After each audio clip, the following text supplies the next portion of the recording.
compañeiras da Administración Autonómica e do seu partido, o Partido Popular, pola triste nova do seu prematuro falecemento. Descanse en paz, Valeriano Martínez. Imos iniciar este pleno como cada un dos plenos ordinarios dende o 14 de setembro de 2015, onde se aprobou por unanimidade unha moción conxunta sobre a violencia de xénero, dentro da cal se adquiría o compromiso de iniciar cada pleno ordinario agardando tantos minutos de silencio como persoas fosen asasinadas polo machismo desde o anterior pleno. Polo tanto, deberemos gardar 3 minutos de silencio polas vítimas que a continuación se relacionan e notificamos que no total do ano 2021, ata a data deste pleno, 7 de outubro, as cifras oficiais de asasinatos machistas, mulleres, fillos e fillas, é de 35 mulleres e 5 menores. Dende o pleno do 9 de setembro de 2021 ata o pleno de hoxe foron asasinadas 2 mulleres e un menor.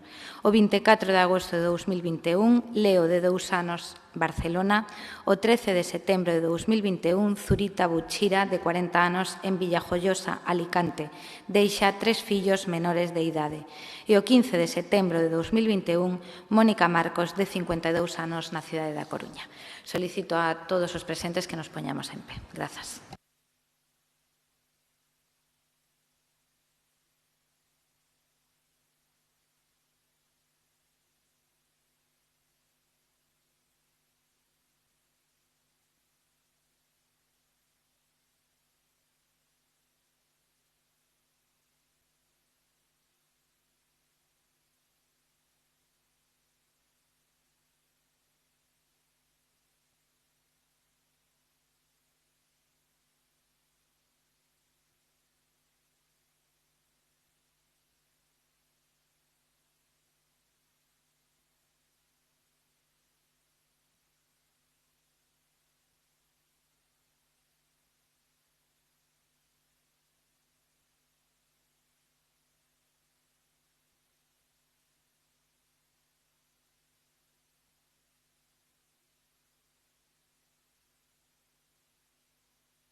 Muchas gracias.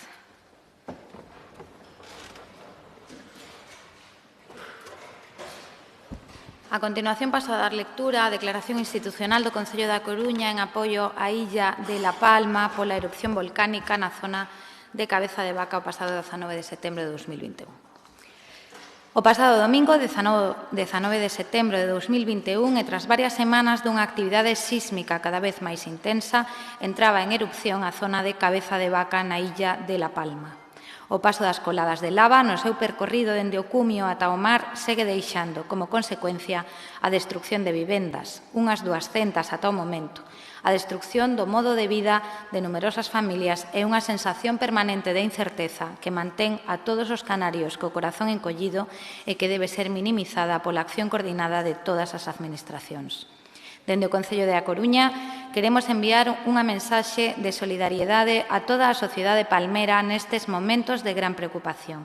Así mesmo, queremos trasladar todo o noso apoio ás persoas evacuadas dos seus fogares e, moi especialmente, o noso cariño a quenes teñen perdido as súas vivendas, os seus cultivos ou calquera outro ben baixo a lava. A dor, a angustia e desesperación que sinten a sentimos tamén nós. Tamén queremos poñer en valor a resposta do pobo de La Palma, o seu exemplo de civismo co que, nuns momentos moi duros, teñen asumido as recomendacións das autoridades priorizando a seguridade persoal e colectiva. Agradecemos e destacamos o traballo incansable que están desenvolvendo os equipos de emerxencia, forzas e corpos de seguridade do Estado, organizacións non gubernamentais, exército, policías locais, profesionais do sector sanitario, medios de comunicación e tantos colectivos que co seu labor sobre o terreo contribúen a reducir as consecuencias deste fenómeno da natureza. Grazas por permanecer ao lado de cada persoa. Grazas pola súa vocación, pola súa entrega, pola súa valentía e polo seu esforzo.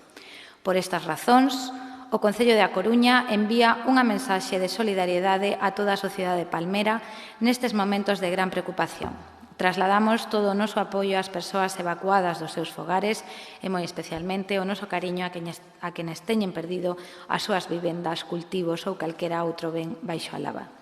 O Concello da Coruña felicita e agradece o traballo incansable que están desenvolvendo os equipos de emerxencia, forzas e corpos de seguridade do Estado, organizacións non gubernamentais, exército, policías locais, profesionais do sector sanitario, medios de comunicación e tantos colectivos que co seu labor sobre o terreo contribúen a reducir as consecuencias deste fenómeno da natureza.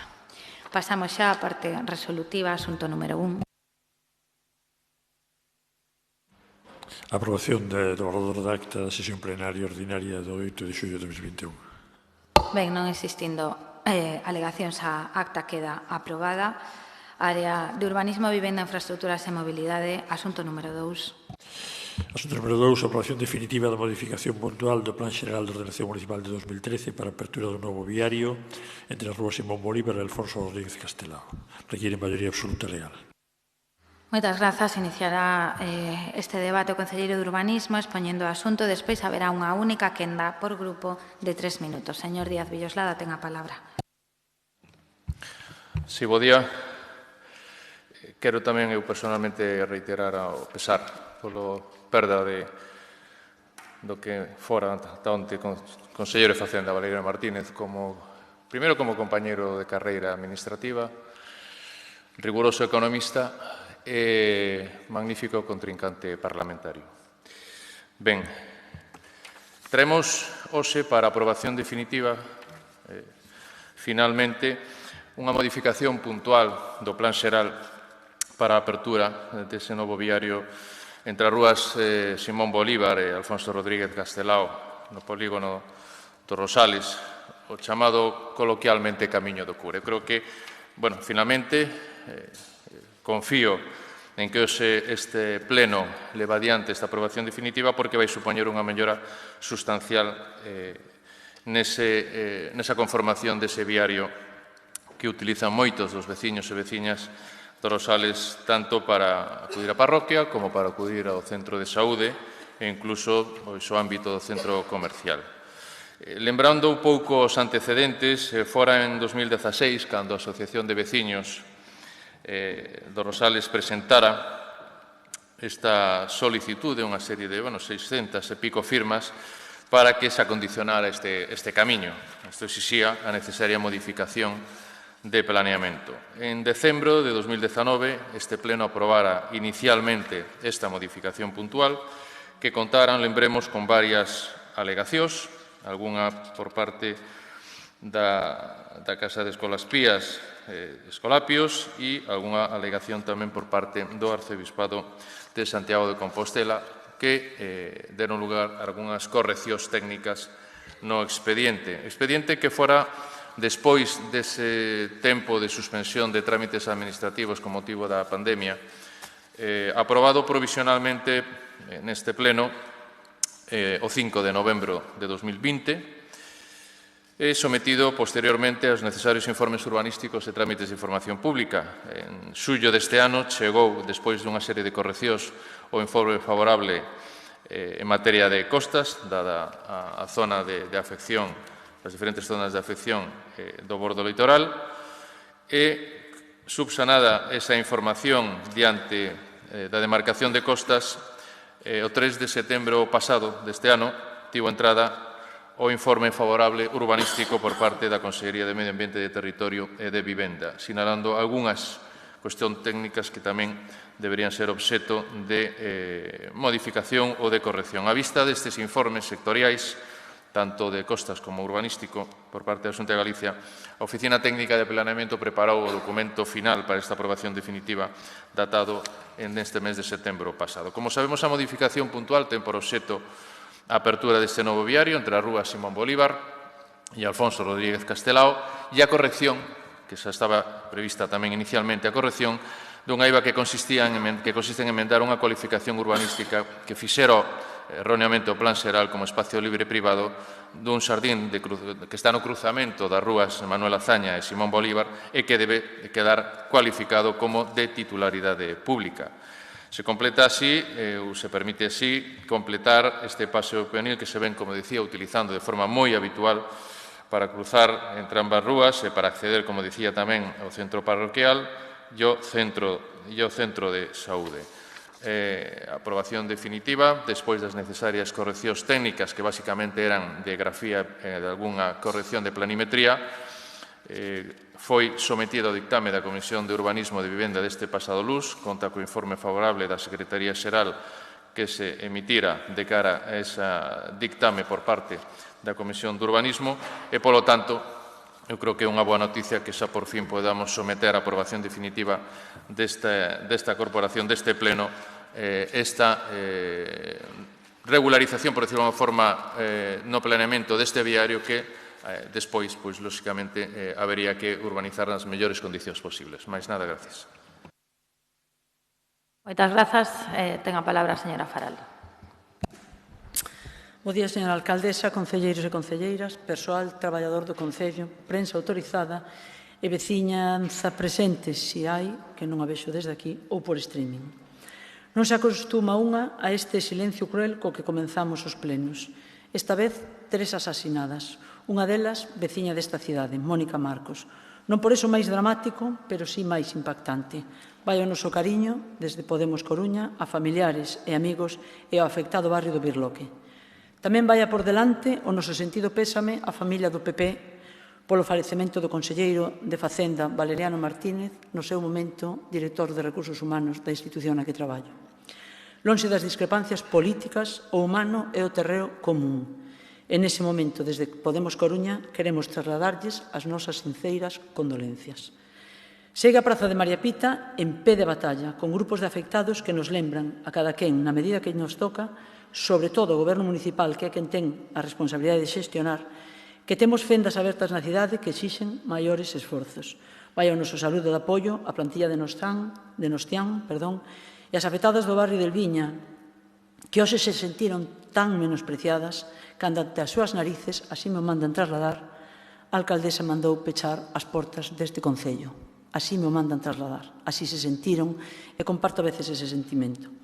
Tamén vai por delante o noso saludo aos traballadores de Alcoa que asistirán á plaza esta mediodía. A min tamén se me cerraron as portas do Pazo cando asistiron á recepción da alcaldesa e dos grupos políticos. Frente ao Pazo están as prazas, e aí estarei con eles. Eu e o diputado por Coruña, Antón Gómez Reino, imputado, xunto con 2 compañeiras de Podemos, por acompañar aos traballadores de Alcoa. Con respecto ao punto que agora toca, en canto á aprobación da modificación do Peixón 2013 para a apertura dun viario entre as rúas Simón Bolívar e Alfonso Rodríguez Castelao, coñecido como Camiño do Cura, xa manifestamos na comisión informativa o noso voto favorable. É unha modificación que nos consta que está negociada, é unha demanda histórica do barrio, consensuada co tecido asociativo, cos representantes veciñais, e ademais é unha modificación que vai axudar á accesibilidade universal e a mellorar a mobilidade peonil desa parte da cidade e a seguridade no percorrido por esa zona segregada do tráfico rodado. Sendo como é unha mellora para o barrio que se convirte nunha mellora, en fin, para a cidade, só resta insistir no noso voto a favor. Grazas. Moitas grazas, señora Faraldo. Polo Bloque Nacionalista Galego, señora Beira. Ben, bo día, compañeiras e compañeiros da Corporación, funcionariado que nos acompaña, profesionais dos medios de comunicación e as persoas que nos seguides por internet ou mesmo desde este salón de plenos. En primeiro lugar, quería comezar a miña intervención trasladándolle desde o Grupo Municipal do BNG ao Grupo Municipal do Partido Popular, pero tamén a todas as amizades e coñecidas de Valeriano Martínez o noso máis sincero pésame. Unímonos, obviamente, ás palabras da alcaldesa e tamén ás palabras do concelleiro Villoslada.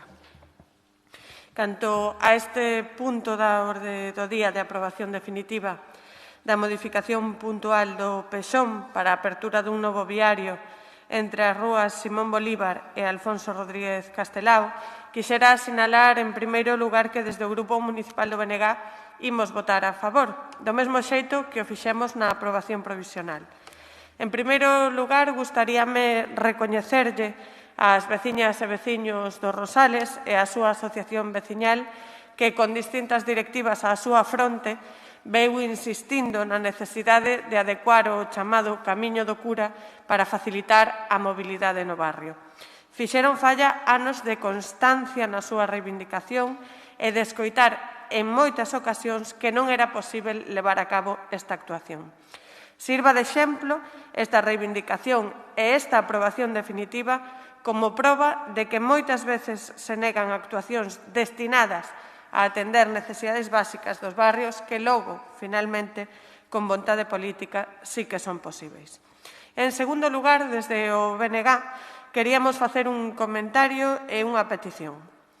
A documentación da modificación puntual recolle que un dos tramos recoñecidos cun nivel de urbanización adecuado, no entanto, conta cunha rampla que non cumpre actualmente coas condicións de accesibilidade para itinerarios peonís. E xa que, obviamente, o proxecto de urbanización non ten que aprobarse no Pleno, gustaríame pedirle ao Goberno local que consulte co Grupo de Accesibilidade de Coruña o proxecto de urbanización, que se proxecte para este camiño, mas tamén, e sobre todo, que incorpore as súas achegas, sobre todo para garantir que a obra non só cumpre teóricamente sobre o papel as determinacións legais de accesibilidade universal, senón tamén as necesidades reais das persoas con mobilidade reducida. E isto, como criterio xeral, que tentamos manter desde o BNG para todo o espazo público, mas sobre todo para esta actuación en concreto, porque é unha zona de paso alternativa que pode ser apta para as persoas con mobilidade reducida fronte a outros itinerarios alternativos e que, ademais, conecta a veciñanza do barrio cun equipamento tan fundamental como é o centro de saúde. Polo demais, reiterar que imos votar a favor. Moitas grazas, señora Beira. Turno para a Marea Atlántica, señor Martínez. Grazas, señora Rei. Moi bo día a todos e a todas, os membros da Corporación, traballadores e traballadoras municipais, profesionais dos medios de comunicación e veciños e veciñas que nos seguen fundamentalmente a través de Internet. En primeiro lugar, quería sumar o noso grupo as condolencias expresadas tamén públicamente polo falecemento do conselleiro de Facenda. En segundo lugar, saudar e trasladar o noso apoio aos colectivos que están hoxe ou ben representados nesta tribuna, como é o caso do persoal da Policía Local, como a quen está agora mesmo na praza, veciños e veciñas de Elviña que seguen pendentes dunha solución ao seu problema e tamén traballadores e traballadoras da planta de Nostián que seguen a esperar que o Goberno Municipal resolva a situación de interinidade da planta. Máis tarde teremos na praza ás 12:30 os traballadores e traballadoras de Alcoa e quería, en nome do meu grupo, trasladar un rogo á alcaldesa que, se é posible, que a esa hora fagamos unha pausa no pleno para que todos os grupos poidamos sair á praza e sumarnos á reivindicación dos traballadores e as traballadoras da actual Alú Ibérica.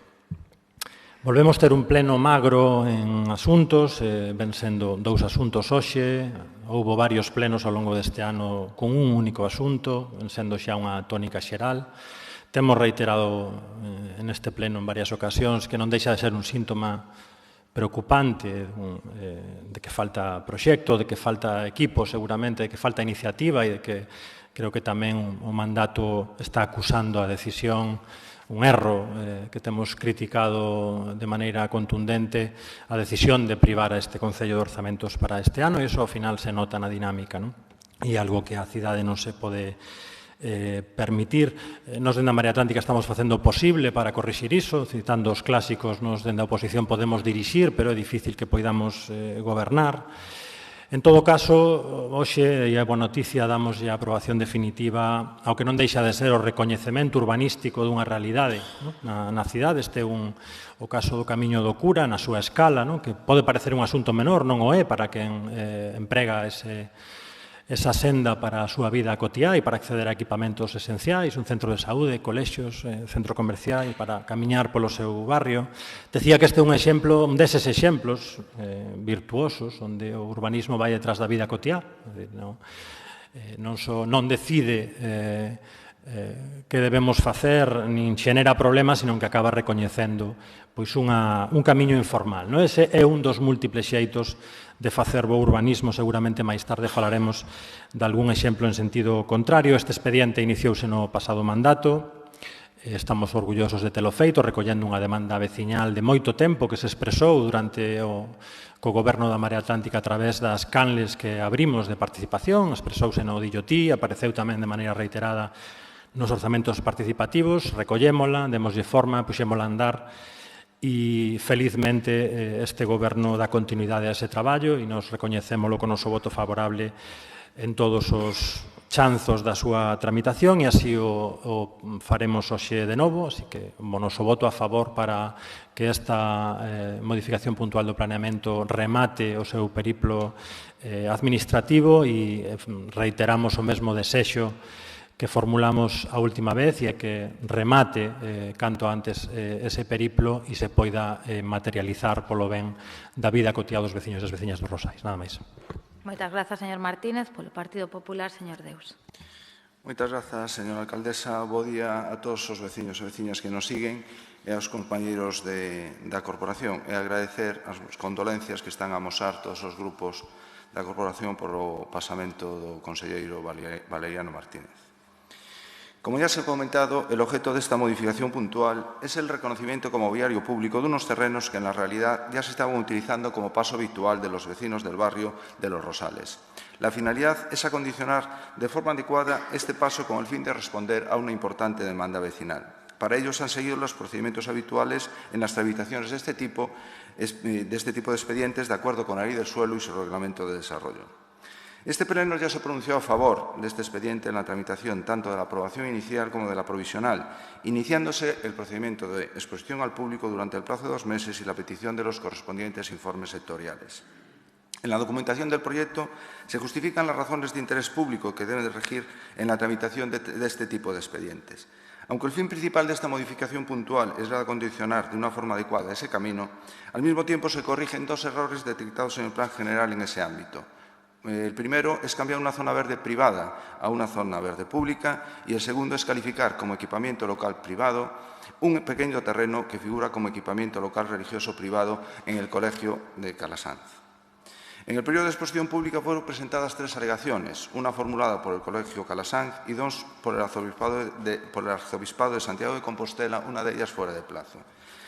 Por los servicios jurídicos municipales se justifica la aceptación parcial de la alegación presentada por el Colegio Calasanz en lo referido a la aceptación de la realidad geométrica de la parcela y se estima la alegación del Arzobispado en lo referente al reajuste del límite de la modificación puntual, que no supone una alteración sustancial del documento, aunque no se acepta la que se refiere a la valoración de los terrenos recalificados como viario público, lo cual, se dice, se dirimirá en el marco del expediente de expropiación si se opta por esta tramitación. En cuanto a los informes sectoriales, mencionar el emitido por la Demarcación de Costas de Galicia, que enumera una serie de desajustes en la representación de la línea de servidumbre de protección y las observaciones que realiza la Consellería de Ordenación del Territorio y Urbanismo en cuanto al trazado del viario VL12. Ambas observaciones se han corregido y no suponen ninguna modificación sustancial que obligue a una nueva exposición pública. Lo importante, sin duda, de este documento es atender la petición de los vecinos del barrio de Los Rosales para condicionar un paso que se utiliza para comunicar las calles Simón Bolívar y Alfonso Rodríguez Castelao y para acceder a la parroquia de Nuestra Señora de los Rosales, contribuyendo a mejorar las condiciones de movilidad, accesibilidad, seguridad y calidad vial de los peatones. Este interés público que motiva esta tramitación para la modificación del Plan General de unos terrenos calificados actualmente como espacio libre privado y equipamiento privado, siendo necesaria su recalificación como viario público para facilitar su adquisición y urbanización por parte del Ayuntamiento, hace que el Grupo del Partido Popular vote a favor de la aprobación de este expediente. Muchas gracias. Moitas grazas. Pecho o debate o concelleiro de Urbanismo, señor Díaz Villoslada.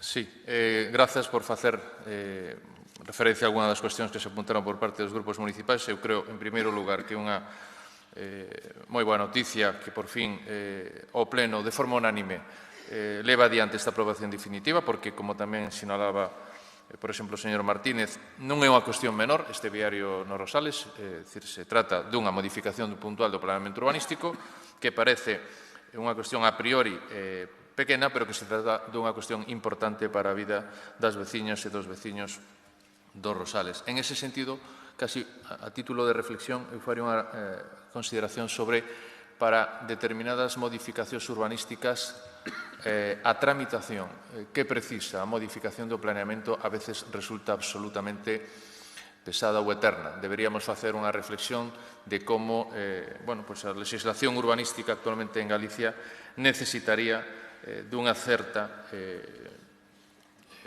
non vou dicir que flexibilización, pero sí axilización dos trámites que precisa a modificación de planeamento en cuestións destas características.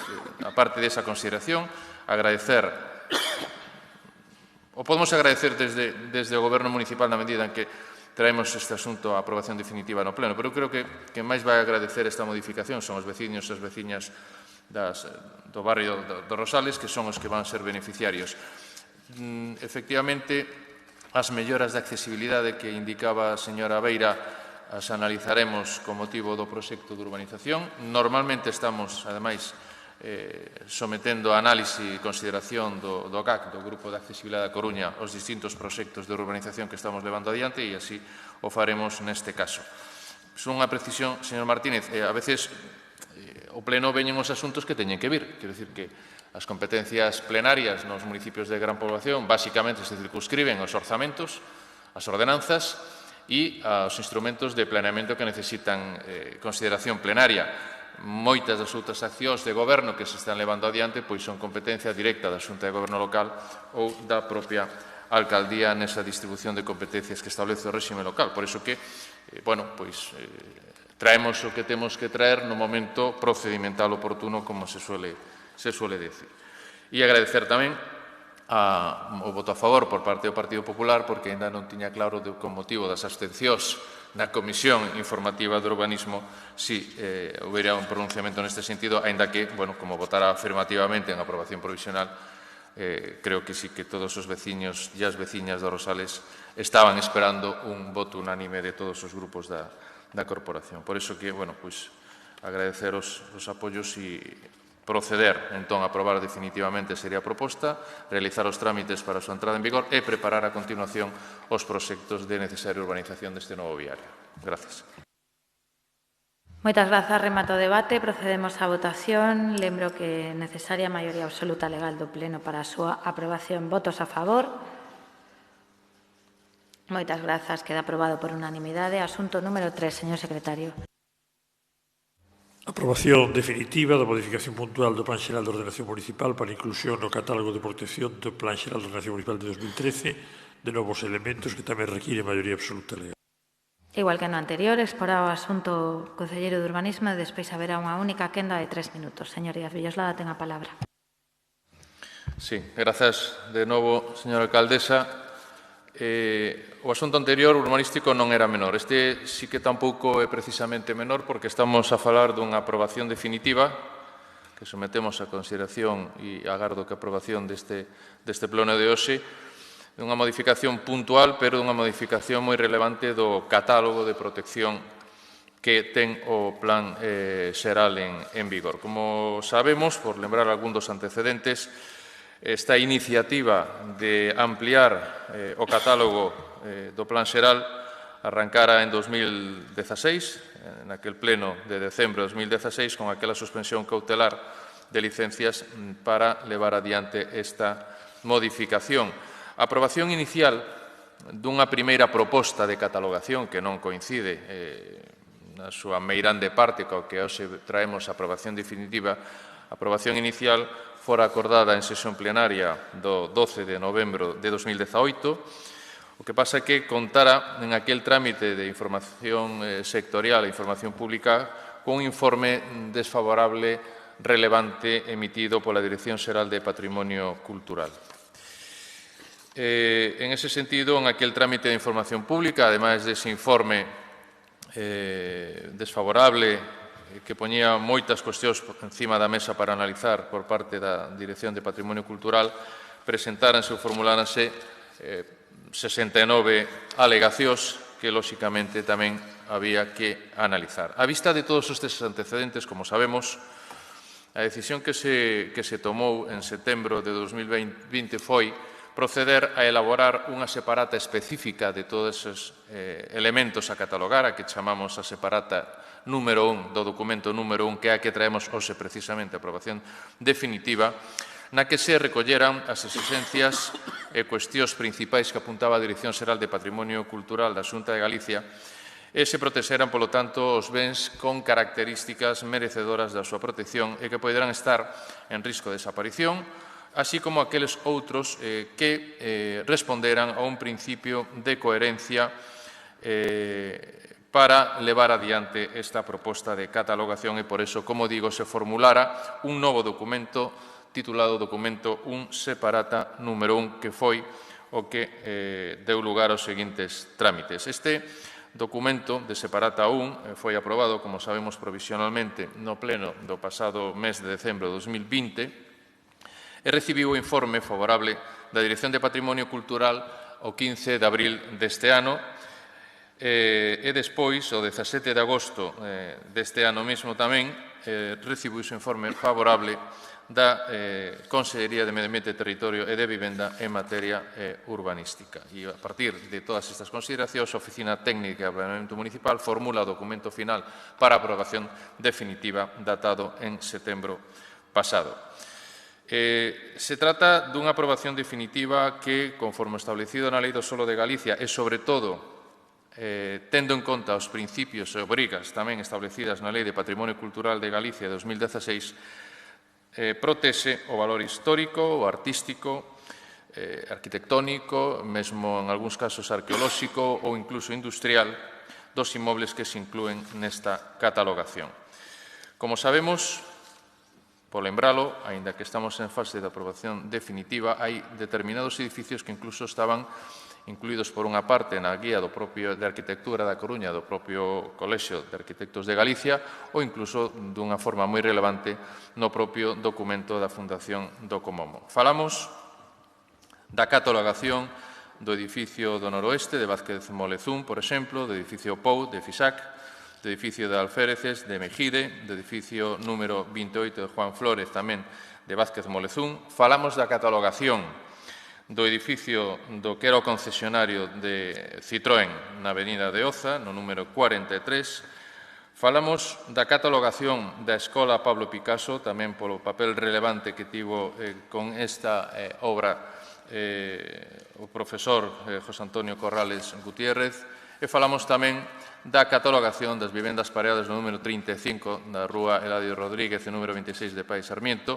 e os grupos de vivendas de Claudio Sarmantín e do barrio dos Mariñeiros. Este sería o conxunto das 8 elementos edificatorios e 2 grupos de vivendas que se inclúen nesta primeira separata.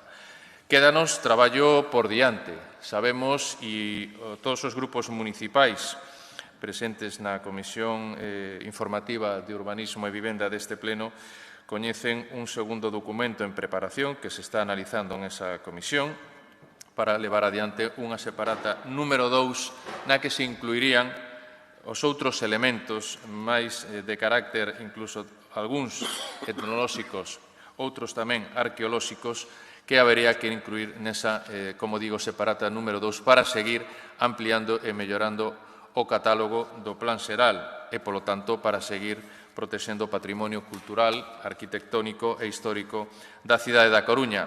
Seguramente, todo o que representa a traza do Camiño Inglés de Santiago debería ser obxeto dun propio documento específico que deberíamos, conforme ao calendario de traballo que temos establecido, abordar durante o ano que ven. En este sentido, someteuse este documento a aprobación definitiva ao dictame da Comisión de Urbanismo deste pasado luns, que conta tamén co informe favorable da Secretaría Xeral sen prexuízo dunha observación respecto da execución de sentencia que se dictara no que era o expediente de licencia de demolición do edificio Citroën na Avenida 1243 e fora finalmente dictaminado a aprobación definitiva favorablemente por esta comisión do pasado luns. Por iso propoñemos, finalmente, creo que sí que é unha gran noticia para o patrimonio cultural da cidade, a aprobación definitiva desta primeira separata número 1 do catálogo do Plan Xeral. Gracias. Moitas grazas. Señora Faral, do seu turno. Moitas gracias, señora alcaldesa. Celebramos que se amplíe o catálogo e que se recoñece e se protexa o patrimonio desta cidade, especialmente dunha cidade donde o urbanismo da última década do século pasado e da primeira deste maltratou radicalmente o noso patrimonio. Para mostra, o que sucedeu no asilo da Adelaida Muro na época de Paco Vázquez, sendo concelleiro de urbanismo Salvador Fernández Moreda, onde se derrubou un edificio dun altísimo valor patrimonial e simbólico para a cidade. Derrube, a pesar da oposición popular, dos informes dos técnicos da cidade. Esta irresponsabilidade cumpliu este setembro 20 anos. Por iso nos parece importante lembralo. Tampouco podemos esquecer no listado de pérdidas irrecuperables a demolición do antigo edificio de Sanidade da Mariña polo goberno do PP, sendo alcalde Negreira e sendo concelleiro de urbanismo o actual presidente do Porto, Martín Fernández Prado. Esta modificación do Pexón vai no sentido contrario e por iso nos alegramos pola inclusión dos novos elementos no catálogo de protección do Pexón 2013. Instar, en todo caso, ao Concello a poñer en valor o patrimonio que queda sin recoñecer todavía, é dicir, que se bota en falta algúns dos elementos que estaban inicialmente na proposta de protección e que non aparecen por diferentes motivos, entre eles, especialmente, a lonxa do Gran Sol, cuya protección depende tamén de outras administracións, pero que entendemos que é básico, que o Concello ten que facer todos os esforzos, presións e xestións para que este elemento tan importante nos peiraos interiores da cidade non se perda. En todo caso, non nos cabe outro voto que a favor. Moitas grazas, señora Faraldo, polo Bloque Nacionalista Galego, señora Beira. Si, canto a este asunto da orde do día de aprobación definitiva da modificación puntual do Pexón para incluir os novos elementos no catálogo, quixera sinalar, en primeiro lugar, que desde o Grupo Municipal do BNG imos votar a favor, do mesmo xeito que o fixemos na aprobación provisional. Como dicía daquela, estamos de acordo coa inclusión de todos os edificios que se incorporan ao catálogo. En moitos casos trátase de inmóveis que inexplicablemente non estaban presentes no Pexón aprobado definitivamente en 2013, ben pola autoría do deseño ou ben polo que supoñen de únicos na nosa cidade, e que grazas á súa inclusión no catálogo imos poder conservar. Noutros casos, trátase de inmóveis que nos falan de como xurdiron os nosos barrios e dan conta das transformacións que foron sufrindo estes. En todo caso, estamos diante, como dicía o concelleiro, da aprobación da separata número 1 e fican outros elementos por incorporar ao catálogo. Elementos que a nós, cando menos desde o BNG, entendemos que o Goberno local se comprometera a incluir, como o caso do Observatorio Meteorolóxico ou o caso da lonxa do Gran Sol, sobre os que o Concello da Coruña, ademais, non ten moita capacidade de controle, polo tanto, se acontece a súa desaparición, cousa que non desexamos e que entendemos que debería de evitarse a toda costa, pois o problema é, como digo, que temos poucas capacidades para controlar iso, xa que depende da Administración do Estado. E fica tamén, como dicía o concelleiro, por traer a pleno a revisión dos elementos etnográficos que deberá tamén recollerse no catálogo. Entón, por este motivo, e adiantou algo o concelleiro, mas queríamos unha contestación un pouquiño máis concreta sobre o calendario que manexa o Goberno local para aprobar os seguintes documentos, as separatas ou, no seu caso, modificacións puntuais. E preguntámoslo porque o ano pasado, en decembro, cando aprobamos provisionalmente esta separata número 1, falábase de que no primeiro semestre de 2021 se aprobaría definitivamente, empezaríamos a traballar nesa separata número 2 e demais. E quería rematar cunha reflexión. De pouco serve incluir elementos no catálogo do PEXOM se logo as propias administracións públicas e os propios gobernos non se encargan de que estes inmóveis cun certo valor patrimonial e histórico se manteñan, teñan vida e usos actuais. E digo isto porque o propio Concello da Coruña ten inmóveis da súa propiedade ou que debera reclamar para sí que están caendo por anacos en desuso, cando podían ser moi útiles para o tecido asociativo ou económico da cidade, e vai pasando o tempo sen que se empreguen ou se amañen, co deterioro que iso implica. E xa non falamos só do cárcere da Coruña, cuxa situación xa é delirante, que dá vergoña e mágoa ao mesmo tempo. Serán casos máis humildes, como pode ser o da vagoa de San Roque, que nestes días viamos como rachaba un dos seus escaparates polo abandono no que se atopan estes baixos. Nada máis. Moitas grazas, señora Beira. Pola Marea Atlántica, señor Martínez. Sí, grazas, señora Rei. Pois, como no caso anterior, non deixa de ser sintomático, volvemos debater e votar un asunto que procede do pasado mandato. É sintomático de moitas cousas, non só da acción de goberno, senón, como antes decía o señor Villoslada, tamén do periplo que teñen que percorrer algúns asuntos antes de rematar e poder dar os resultados que a cidadanía espera deles. Esta incorporación de elementos ao catálogo de protección do Plan Xeral de Ordenación Municipal é efectivamente unha iniciativa do Goberno da Marea Atlántica que arranca en 2016 e que até hoxe fixo unha viaxe accidentada, como recordarán os grupos que naquela altura tiñan como deporte favorito poñer obstáculos a calquera cousa que saíse do Goberno da Marea Atlántica, pero tamén longo. Pasaron 5 anos e polo camiño encolleu aquela iniciativa que contiña case 90 elementos para incorporar ao catálogo, pois hoxe contén únicamente 10. Non temos ningún reparo sobre estes 10 elementos, nin sobre os argumentos que xustifican a súa incorporación ao catálogo. Xa o explicamos, xa é coñecida a nosa opinión, votamos a favor no chanzo anterior da tramitación en decembro do ano pasado, pero sí que tiñamos a preocupación sobre o resto dos elementos, os que non ían incorporados nesta separata e que sí estaban naquela iniciativa de hai 5 anos. Como recordaba a señora Beira na súa intervención, daquela formulamos unha emenda que tiña basicamente 2 obxectivos. O primeiro era instar a autoridade portuaria a empregar as súas propias ferramentas de protección para garantir a conservación da lonxa do Gran Sol.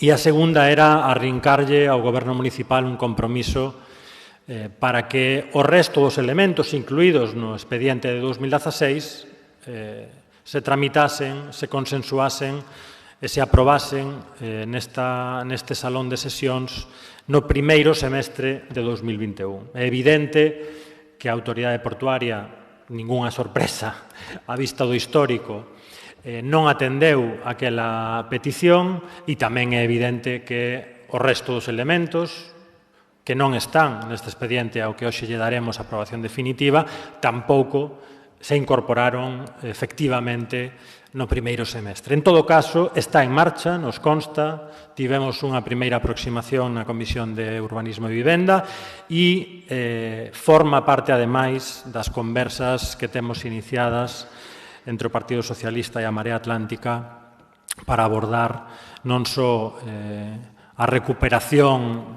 de orzamentos para este Concello de cara ao ano que ven, sino tamén outros moitos asuntos vitais para a cidade de carácter estratégico, dende as modificacións de planeamento pendentes até cousas da máxima urxencia, como é o Plan Municipal polo Dereito á Vivenda, do que seguramente falaremos despois.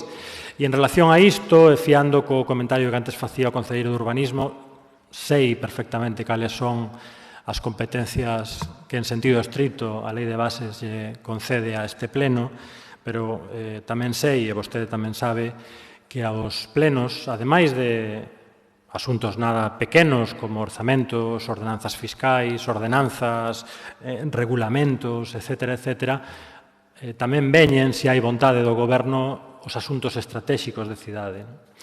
E non están vindo eses asuntos estratégicos. Poderíamos facer unha relación de todos aqueles que poderían vir, porque en algún momento xa remato e non están, pero poño un exemplo. 2 anos e medio case despois da súa toma de posesión, o traballo iniciado no pasado mandato para a aprobación da Axenda Urbana, que é un asunto de suficiente calado como para que sexa discutido, debatido e aprobado neste pleno, non está, e iso non deixa de ser un mal síntoma. Nada máis. Moitas grazas.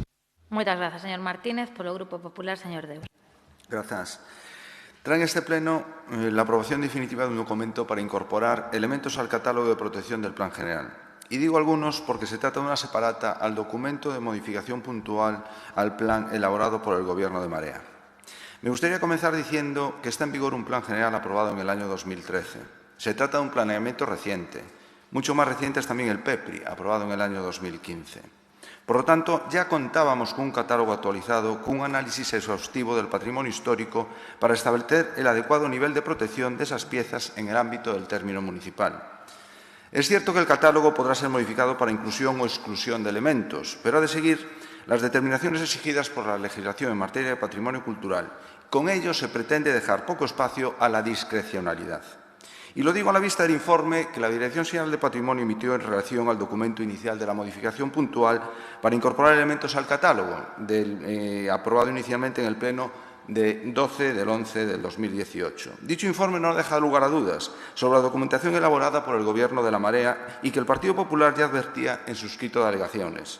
Se echa en falta para los edificios de la segunda mitad del siglo XX un estudio pormenorizado de esa época en la ciudad, no entendiendo que la semejanza con otros proyectos o la trayectoria de ese autor puede determinar la inclusión en el catálogo, debiendo acreditarse su singularidad, representatividad, además de la dimensión social significativa. Se advertía la falta de un criterio homogéneo, es decir, discrecionalidad. Se catalogan edificios con un nivel de protección ambiental sin identificar ningún valor relevante. A pesar de la protección ambiental, se prohibía la adición de plantas que sí se permitía en algunos edificios ya catalogadas. Y en cuanto a la calidad de la documentación, aquella modificación puntual aprobada inicialmente contenía numerosos errores y carencias, en algunos casos, de la definición necesaria. A la vista de este informe, no es de extrañar que hayan optado ustedes por elaborar esta separata de circunstancias. En las alegaciones presentadas por nuestro Grupo del Partido Popular poníamos de manifiesto nuestro compromiso claro con el interés general de la ciudad, estando siempre a favor de cualquier tipo de actuación que pretenda preservar o proteger sus bienes patrimoniales. Para que dicha protección sea entendida y respetada por los coruñeses, es imprescindible que las decisiones estén adecuadamente justificadas y que se cumpla el principio de igualdad entre los ciudadanos. Así lo hemos hecho en la aprobación del Plan General del año 2013, que ampliaba y recogía en el catálogo de manera notable más elementos que los existentes en el Plan del año 98. Algo ha fallado en la tramitación de esta modificación puntual que dio sus primeros pasos en febrero de 2016 y que ha llegado hasta el día de hoy con este documento de mínimos, como para justificar esa tortuosa tramitación. A los 10 elementos que quieren introducir en el catálogo les afectan las condiciones que sobre protección de edificios se reflejan en el Plan General, con las consecuencias urbanísticas, económicas que ello acarreó, y no solo para dichos inmuebles, sino también a los colindantes por su perímetro de afección, pudiendo ocasionar una pérdida de valor patrimonial por las restricciones que se impongan y las consecuentes dificultades para realizar reformas, ampliaciones o inversiones. Estos inmuebles nunca estuvieron catalogados en planes anteriores y, si bien es potestad municipal su inclusión en el catálogo, esta debe ser suficientemente justificada. 6 de dichos inmuebles aportan como justificación de interés histórico el ser relevantes en la trayectoria de sus proyectistas. 5 de ellos carecen en la ficha de descripción alguna sobre sus caracteres singulares y el que la tiene poseía un proyecto de demolición firmado por su autor. Todos ellos se les impone un nivel de protección 2, protección estructural, lo cual va a suponer una protección de su fachada, de su envolvente, los patios interiores, los elementos estructurales y tipológicos básicos y su distribución de espacios. Otras dos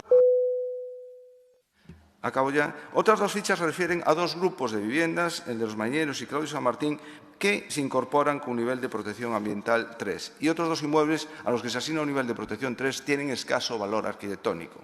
Por ello, y hemos hecho lo mismo en la aprobación inicial, nuestro grupo del Partido Popular se abstendrá en la aprobación de este asunto. Gracias. Moitas grazas, señor Deus. Señor Díaz Villoslada, para pechar o debate. Sí.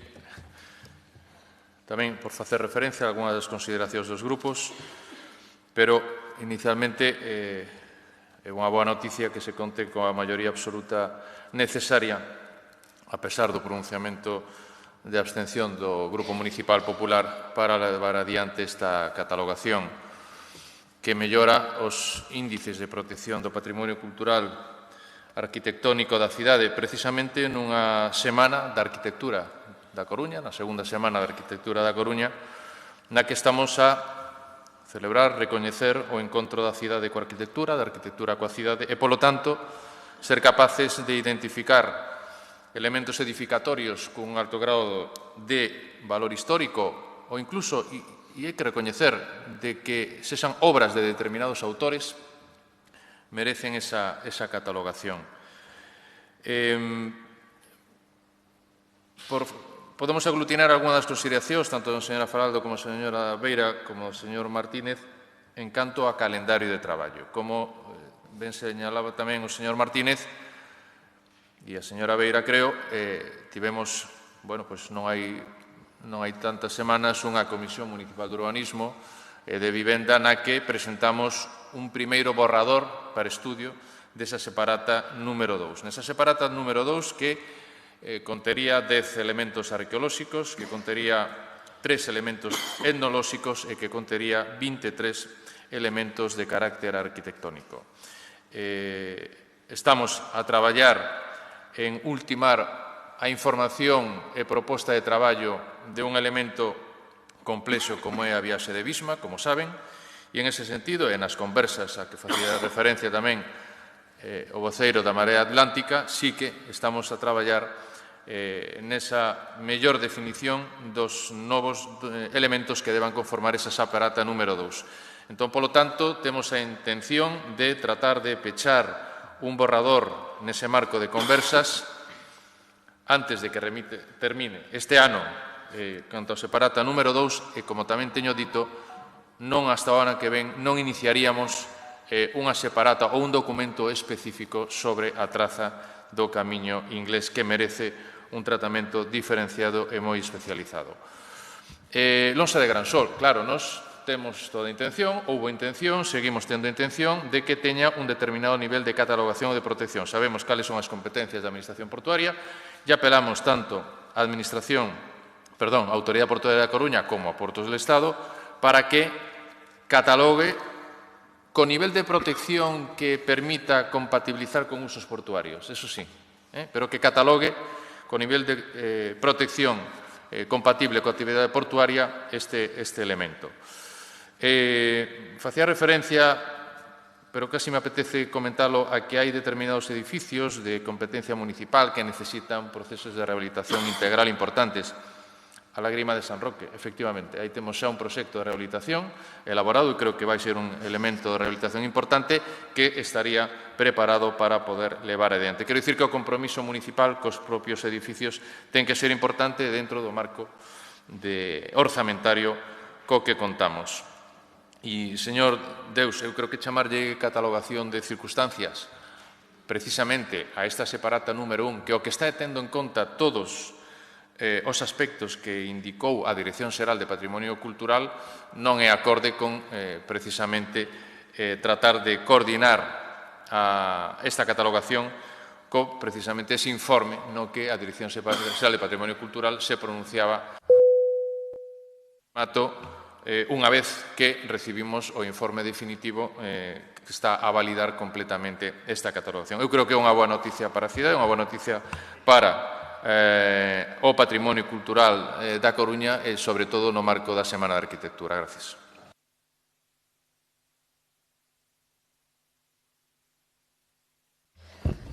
Moitas grazas, señor Díaz Villoslada. Procedemos á votación deste punto para o cal, como xa anunciou o secretario, se requiere maioría absoluta legal do Pleno para a súa aprobación.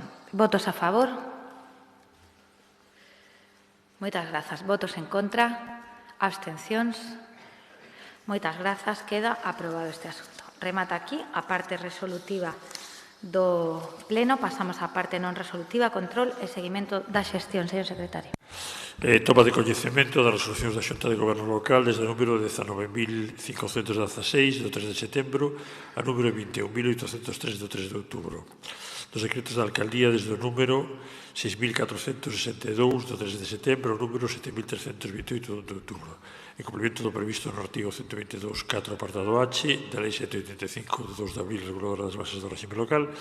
A dación de conta para a toma de coñecemento da antedita inclúe os decretos ditados pola Alcaldía relacionados coa crise provocada pola COVID-19. A continuación, mocións, rogos e preguntas. Ben, iniciamos o debate das mocións cunha moción conxunta presentada polos grupos municipais do Bloque Nacionalista Galego, Marea Atlántica, Partido Popular e Partido Socialista. Ten a palabra en primeiro lugar o Grupo Municipal do BNG, señor Jorquera. Son 4 minutos nesta moción conxunta, tal e como falamos na Comisión de Voceiros. Grazas, señora alcaldesa. Permítanme, en primeiro lugar, aparte de saudar os membros da corporación, as traballadoras e traballadores do Concello e da Prensa, o público que está seguindo este pleno e os colectivos que se manifestaron na praza, que as miñas primeiras palabras sexan para apoiar os traballadores de Aula Ibérica que esta mañá se concentran en María Pita. Hai que salvar a Aula Ibérica non só porque da mesma dependan máis de 300 postos de traballo directos e outros moitos indirectos, hai que salvar a Aula Ibérica porque está en xogo o futuro da nosa industria e con ela o futuro económico da comarca da Coruña. Pero entrando en materia, ante a situación e o clima social que se vive nos Mallos e na Sagrada Familia, o BNG propuxo que todos os grupos da corporación traballásemos para facer posible a aprobación por unanimidade dunha moción conxunta neste pleno atendendo as demandas e necesidades destes barrios. Estábamos convencidos de que sería un paso que a veciñanza agradecería. Por iso, alegámonos de que todos os grupos así o entendésemos e o acordo fose posible. Vivo nun barrio, o Castrillón, que, como os outros barrios da cidade, ten os seus problemas e conflitos. E como a calquera veciño, non me gustaría sair á rúa co temor de ser atracado, como tampouco gostaría de que no piso o meu carón se traficase con drogas. Comezo dicindo isto porque é certo que existen focos de delincuencia e é certo que existe unha percepción de inseguridade. Por iso a moción aboga por accións inmediatas neste ámbito, desenvolvendo un plan de prevención e persecución da delincuencia. Hai veciños que creen que se está a crear un estado de alarmismo excesivo que pode acabar estigmatizando o barrio e danando a súa imaxe. Hai veciños que advirten de que ese estado de alarma mesmo pode alimentar o discurso do odio minando a convivencia, pero precisamente para evitalo hai que actuar de inmediato. Todos temos dereito á seguridade, pero por se este non fose argumento suficiente para que non se aproveiten da situación os que gostan de botar gasolina ao lume, o lume hai que apagalo de inmediato. Pero a inseguridade ten máis caras. Séntese insegura unha persoa maior con problemas de mobilidade que vive confinada no seu piso porque non ten ascensor. Ou que ve como o edificio no que vive, pagando unha renda antiga, baleírase e degrádase porque os donos prefiren deixalo esmorecer para forzar a que marche. Séntense inseguros os veciños que viven en rúas fantasma, rúas inhóspitas, en comercios, cos baixos desocupados e con edificios en estado de práctico abandono. Séntense inseguras as persoas mozas que non poden emanciparse porque non poden pagar unha vivenda, aínda que vivan nun barrio con moitas vivendas baleiras. Séntense inseguras as persoas en risco de pobreza e de exclusión social. Persoas, moitas delas, que subsistían na economía informal e as que a COVID deixou o pairo perdendo o seu medio de vida e sen teren protección. Poño todos estes exemplos porque os problemas dos mallos son múltiples e complexos, comuns a moitos barrios da nosa cidade e só son abordáveis dende unha perspectiva integral.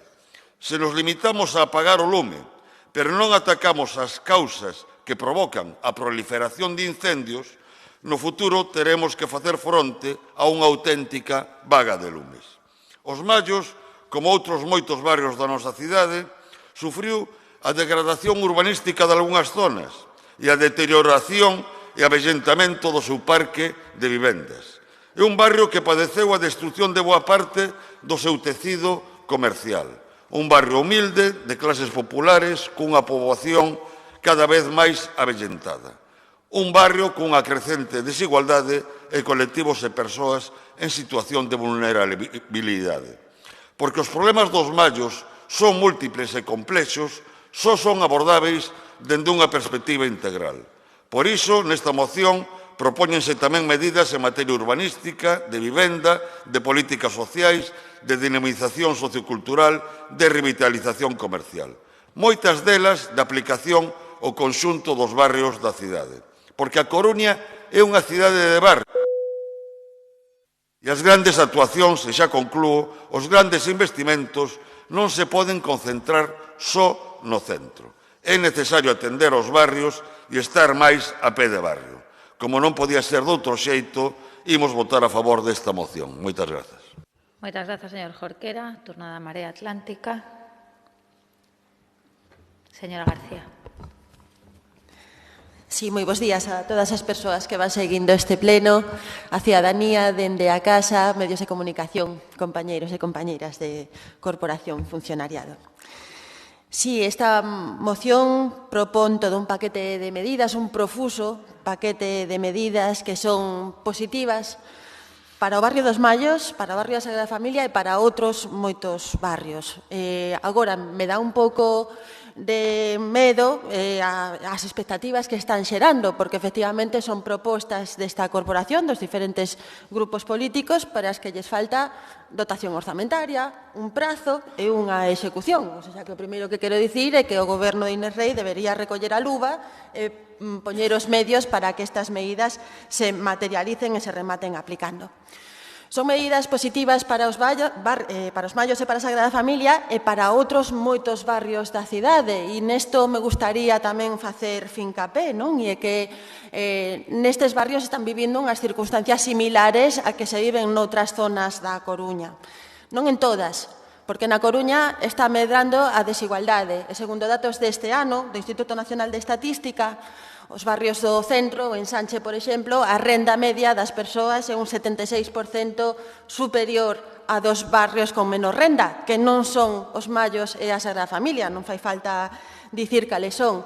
Hai que dicir tamén que esa desigualdade medrou considerablemente nos últimos 3 anos. Hai 3 anos a renda superior no ensanche era un 40% máis elevada que nos barrios de renda máis baixa.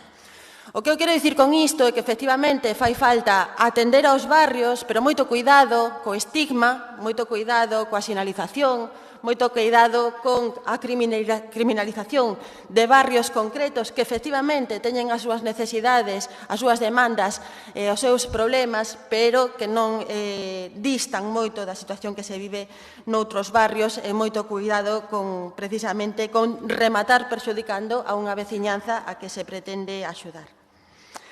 Entendemos que as necesidades que nos chegan da veciñanza dos barrios e da Sagrada Familia trascenden o que é a actuación policial, que efectivamente é necesaria en determinadas situacións. Cando unha persoa comete un delito, pois esa circunstancia hai que poñela en mans da xustiza. Pero despois da actuación policial e despois das patrullas, as necesidades que detectamos nos barrios van seguir ali.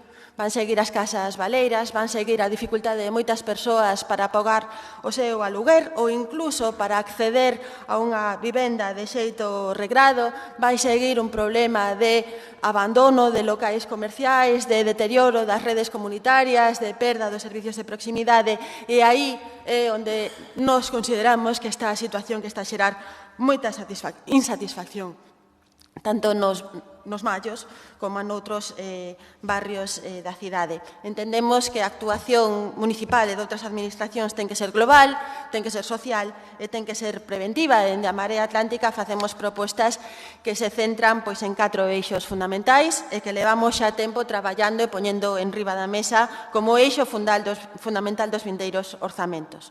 As propostas teñen que ver coa vivenda, ten que ver coa posta en funcionamento dos locais comercial nos baixos, fomentando tamén e apoiando as iniciativas emprendedoras que se establezan ali, ten que ver con política social, con loita contra a soidade, con traballar coa mocidade, preguntar, escoitar esta xuventude que tamén está ali demandando a nosa atención, con mediación en rúa para mellorar a convivencia, con mellora dos equipos de atención social e con un cuidado do espazo público, que evidentemente é tarefa dos servizos municipais, señora Fontán, non só dos veciños, sobre todo cando, como na Coruña, se dan estas densidades de poboación. Estamos falando de limpeza, recollida de lixo, parques e xardíns e alumeado público, que son as demandas que nos chegan.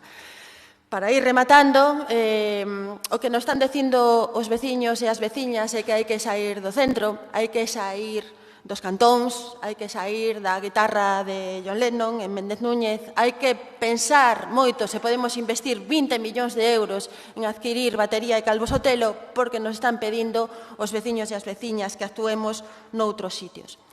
E non quero rematar a intervención da Marea Atlántica facendo un chamado.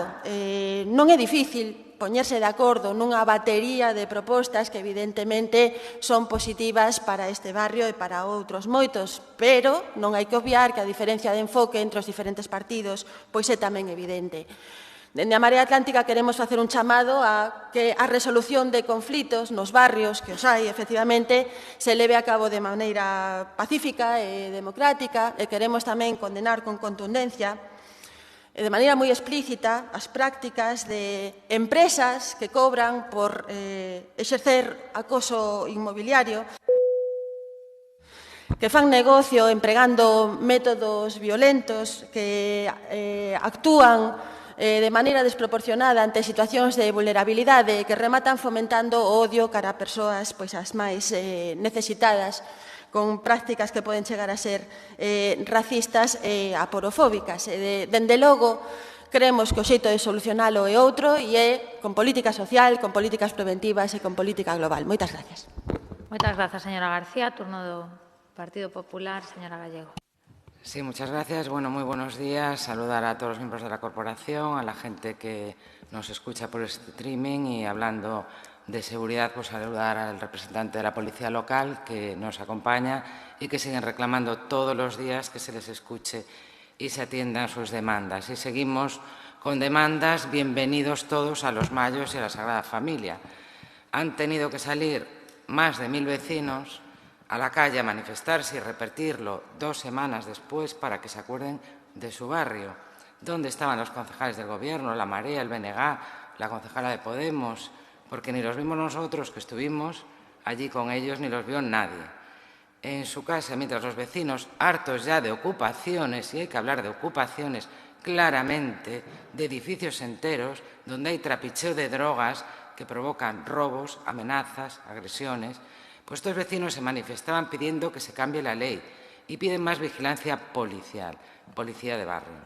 No es un problema puntual, más tarde se hablará de eso, ni sucede solo en Osmayos, es un problema de toda la ciudad. Representantes de los vecinos y comerciantes de Mayos y Sagrada Familia, en las numerosas reuniones que mantuvimos, trasladaron a nuestro grupo los problemas que además pudimos comprobar y puede comprobar cualquiera allí in situ y se siguen comprobando ahora, desde enero que presentamos la primera moción en este salón de plenos.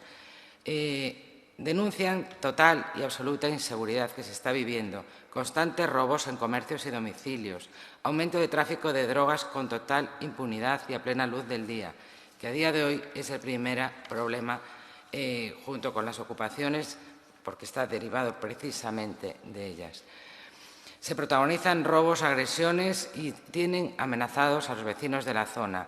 Falta de iluminación, zonas peor iluminadas donde, lógicamente, también proliferan los robos y la venta y consumo de drogas. Suciedad y excrementos que se acumulan, mal estado del pavimento, proliferación de coches abandonados que reduce también la posibilidad, además de la inseguridad que provoca, de aparcar en un barrio donde las necesidades de aparcamiento son evidentes. Mal cuidado de zonas ajardinadas, falta de poda y control de árboles en las aceras, así como las escasas zonas de juegos en el barrio y lo descuidadas que están las que existen. Bueno, pues estos son los problemas del barrio y así lo planteamos en una moción que se aprobó en este salón de pleno en enero, estando la alcaldesa a reunirse con los representantes de los vecinos y comerciantes para escuchar, atender y solucionar sus problemas. En lo que va de mandato, además de esta moción, hemos presentado otras 16 iniciativas específicas de Mayos y Sagrada Familia, que han hecho nada, nada.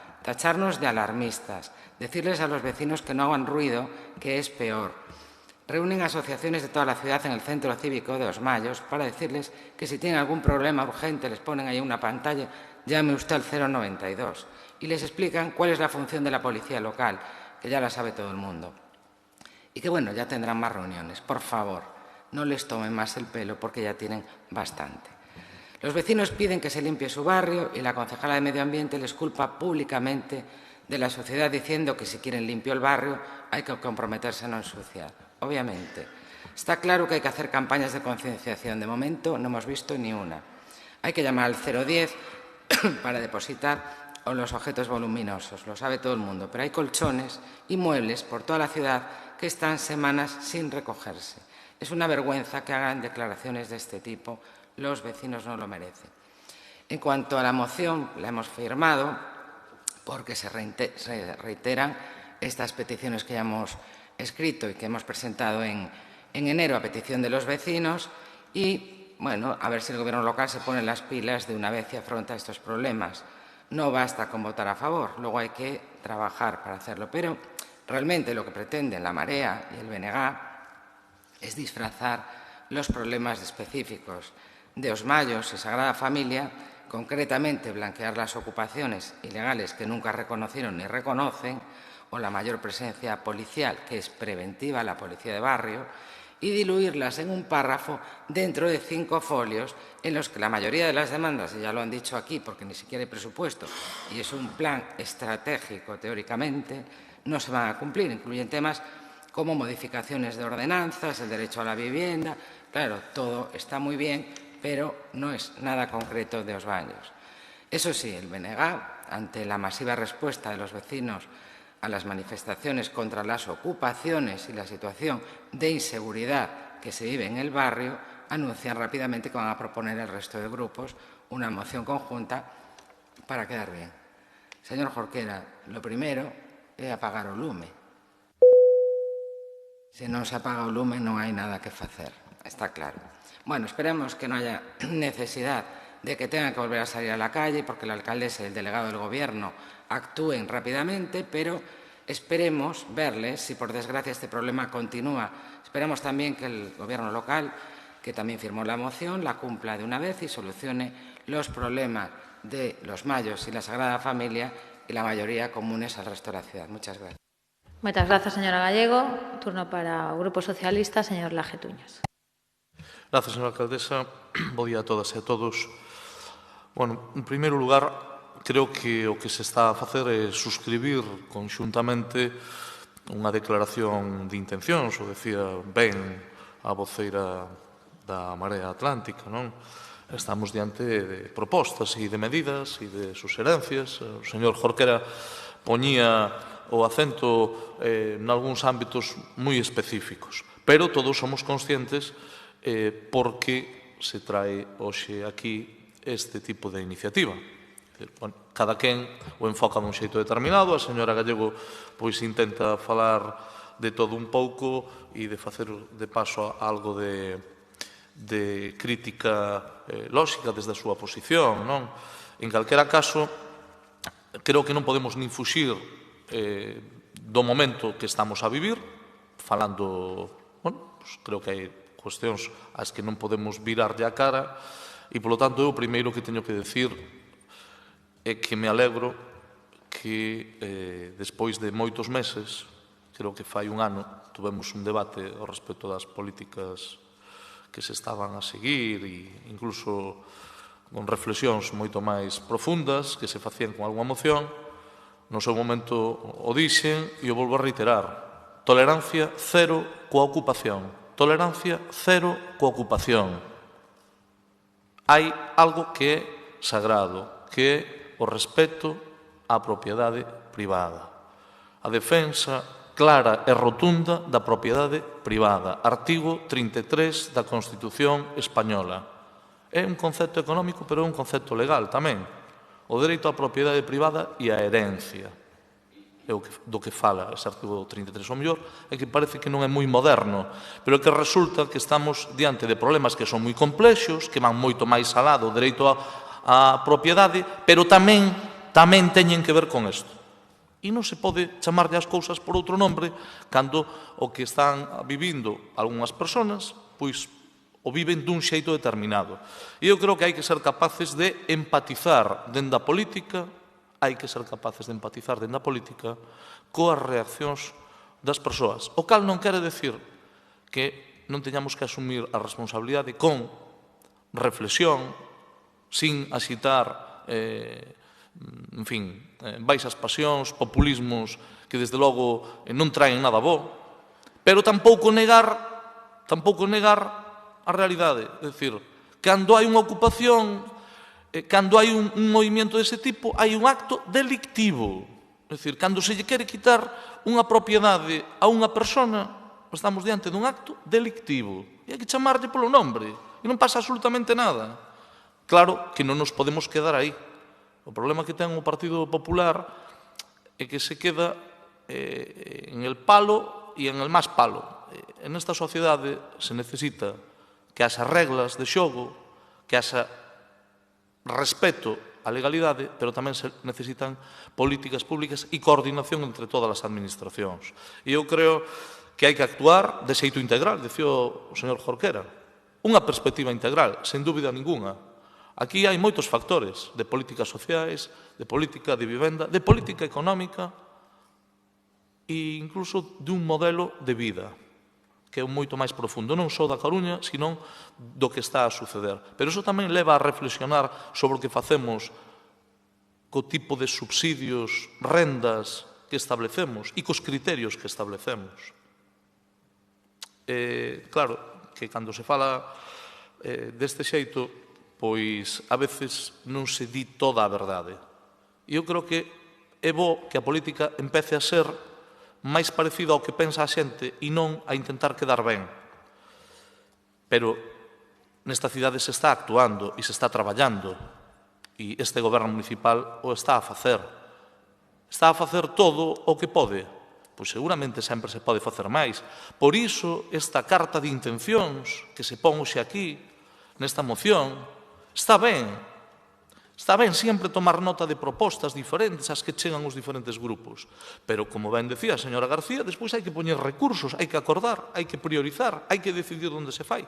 Fíxense si se toma nota que ao longo destes 2 anos diferentes grupos municipais fixeron aportacións moi interesantes complementando o traballo que se está facendo desde a Concejalía de Barrios, é dicir, fan mocións que aportan ideas e que, bueno, pues fan unha labor que tamén é constructiva e ese traballo tamén é de agradecer. Creo que hai que ter sensibilidade, empatizar na política.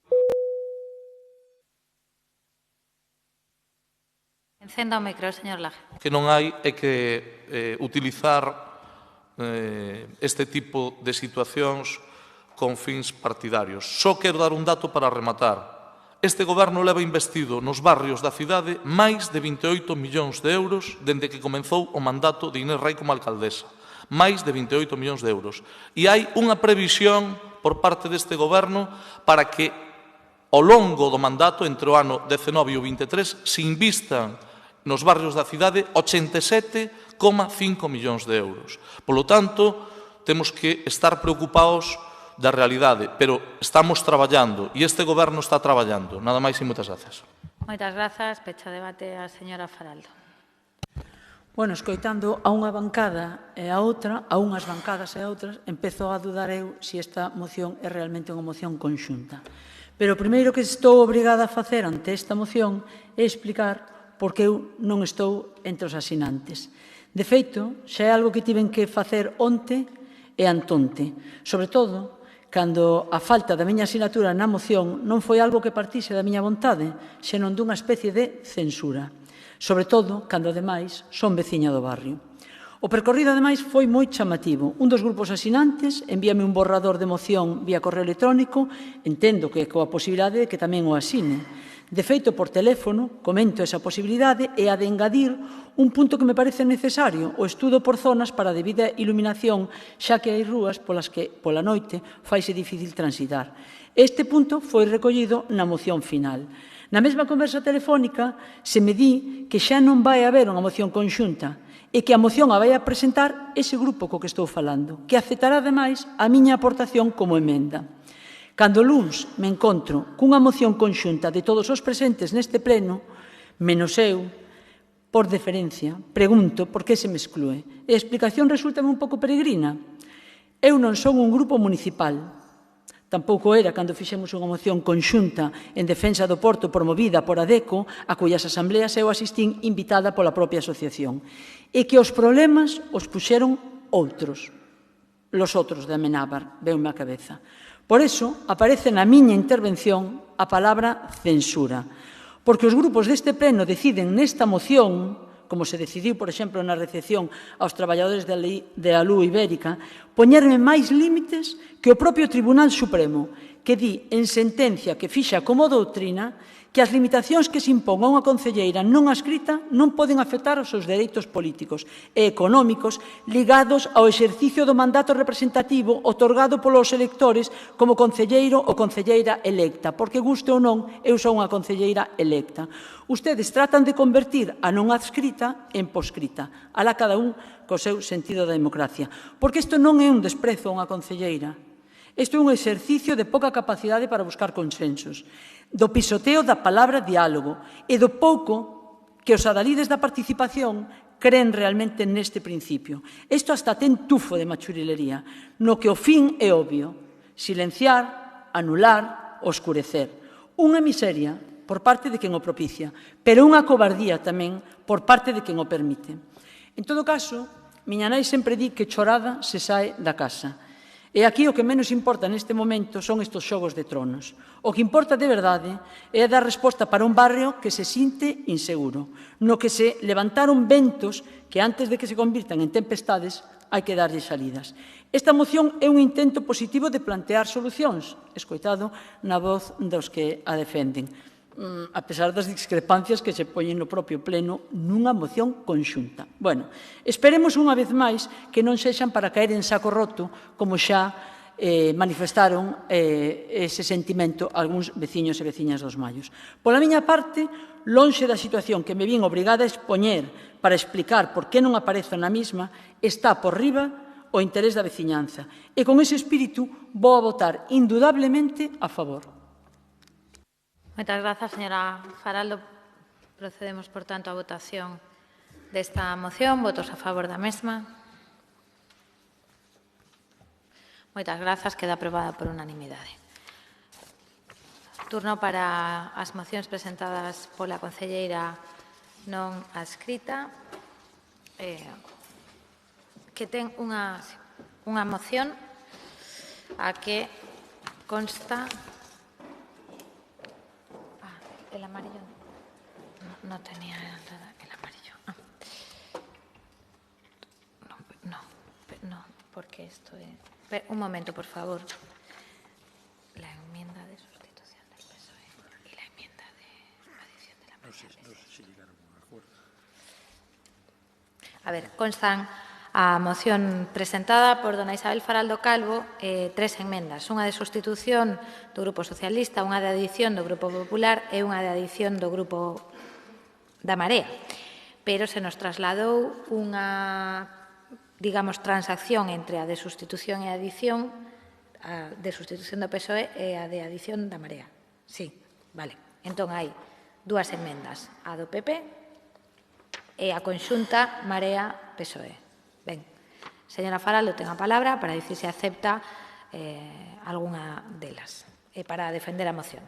Xa falado co PSOE e con Marea Atlántica, acepto a de sustitución de Marea Atlántica e de PSOE negociada comigo, pero teño que rexeitar a do PP porque é unha moción en sí mesma.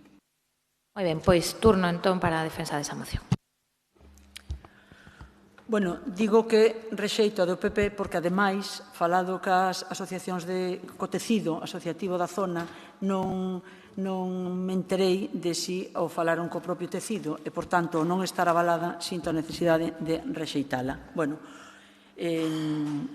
co gallo da Semana da Arquitectura a Coruña ten como protagonista a cidade xardín e o barrio das Flores. Sendo como é o barrio das Flores un dos mellores exemplos de aplicación das ideas do movimento moderno, o barrio, sin embargo, padece agora fortes problemas de conservación e enormes síntomas de degradación aos que se lle suman dificultades para a accesibilidade polas numerosas escaleiras e longas rampas que hai que afrontar para moverse entre as diferentes zonas. Se ben é certo que o plan director que comenzou Marea Atlántica no seu mandato e que seguiu o PSOE nestos 2 anos e medio de goberno, é dicir, que levamos máis de 6 anos para a consecución dun plan director de rehabilitación integrada, se ben é certo, insisto, que este plan director para a rehabilitación de espazos urbanos e edificios é unha grande oportunidade para o barrio das Flores cando se conclúa, tamén é certo que non é o paso definitivo, existindo como existe a posibilidade de declarar o barrio zona ARI no seu momento e agora, recén publicado o decreto, o Real Decreto, zona ERRP, entorno residencial de rehabilitación programada. Isto posibilita o acceso a axudas específicas do Ministerio de Vivenda, ou sexa, o Ministerio de Transporte, Mobilidade e Axenda Urbana, axudas que a súa vez son xestionadas pola Xunta de Galicia. Precisamente, ademais, nun momento no que, acabado de aprobar ese Real Decreto mencionado, que destina máis de 4.400 millóns para a rehabilitación de vivendas, soportando, ademais, ata un 80% do gasto por parte das administracións e incluso o total se os propietarios cumplen o criterio de vulnerabilidade económica ou social. Estamos a falar dun barrio, na meirande parte, de clase obreira, onde afrontar os gastos da reforma dunha fachada, do montaxe dun ascensor, dun tellado, fai temblar a economía familiar. Por iso esta moción hoxe aquí, que é unha ferramenta máis para a veciñanza, compatible totalmente co plan director, pero de saír aprobada é toda unha declaración de intencións deste pleno e se convirte nun compromiso para que o Goberno municipal, paralelo ao plan director, se poña a traballar na declaración do barrio como zona de entorno residencial de rehabilitación programada. O que, ademais, insisto, abre todo un abano de posibilidades á obtención de axudas.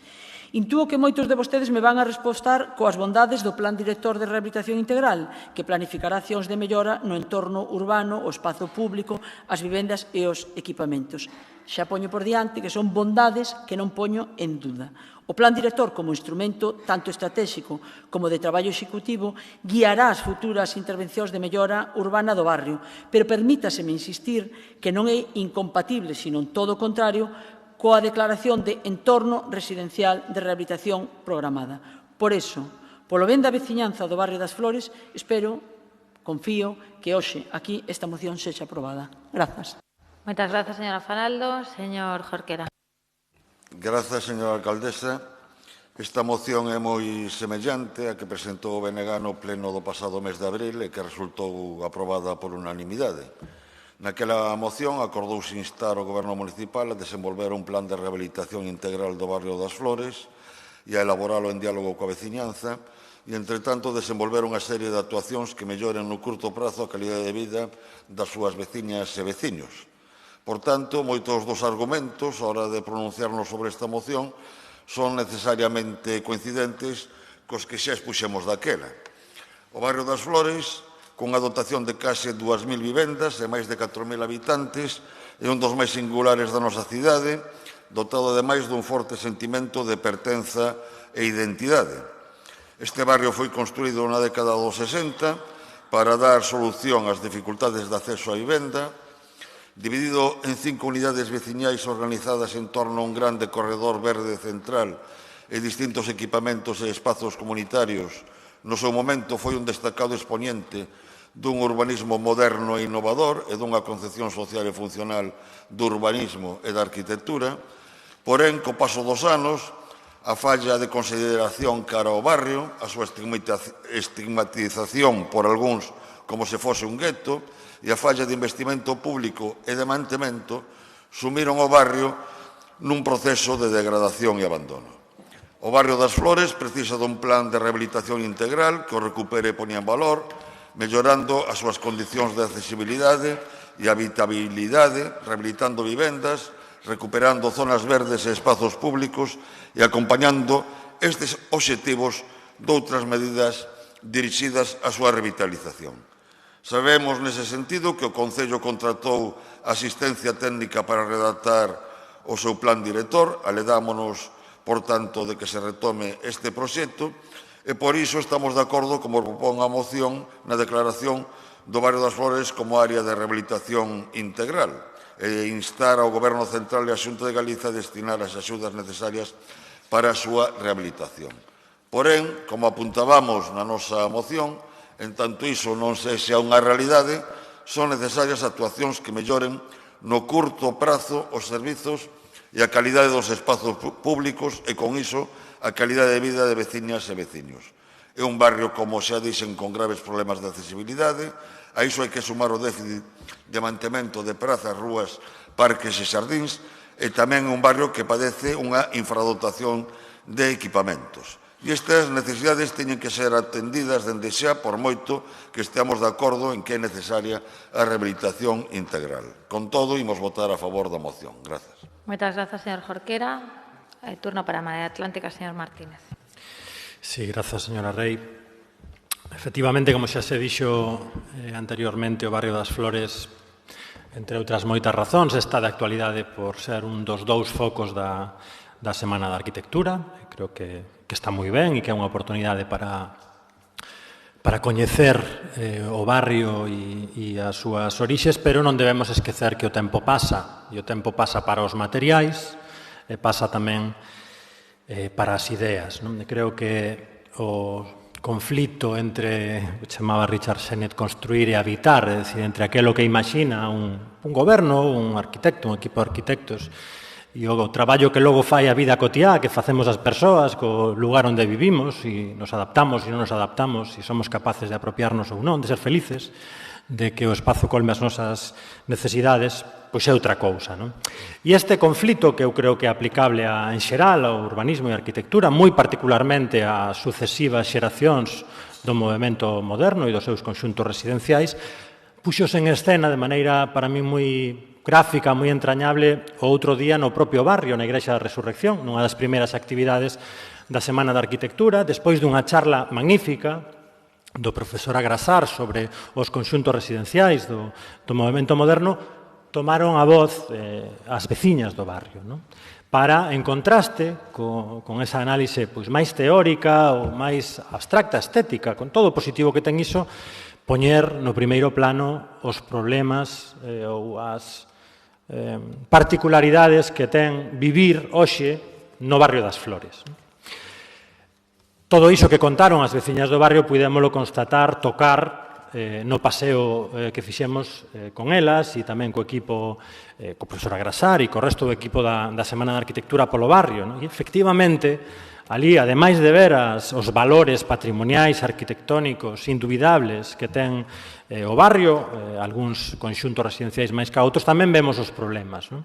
Os problemas do tempo que pasa sobre as ideas, é dicir, aquelas cousas que parecían unha boa idea a mediados dos anos 60, pero que logo a vida demostrou que non eran tan boa idea, e tamén os problemas do paso do tempo sobre os materiais e falta de mantemento, que é unha demanda clara, diagnosticada do propio barrio que se pode ver, problemas de pavimentación, os problemas de accesibilidade nos edificios, as dificultades que teñen mesmo as comunidades de propietarios, non xa para poñerse de acordo, senón para dotar aos seus edificios de aqueles servizos que non tiñan en orixe, caso dos ascensores, e de como compatibilizar iso coa protección do patrimonio e cos criterios de conservación que aínda non temos. Por iso non podemos compartir o que se di no expositivo desta moción sobre o plan director, porque nós pensamos que o plan director é necesario, e por iso o puxemos en marcha no pasado mandato e por iso agardamos e instamos na nosa emenda ao Goberno a acelerar a súa elaboración e a súa execución.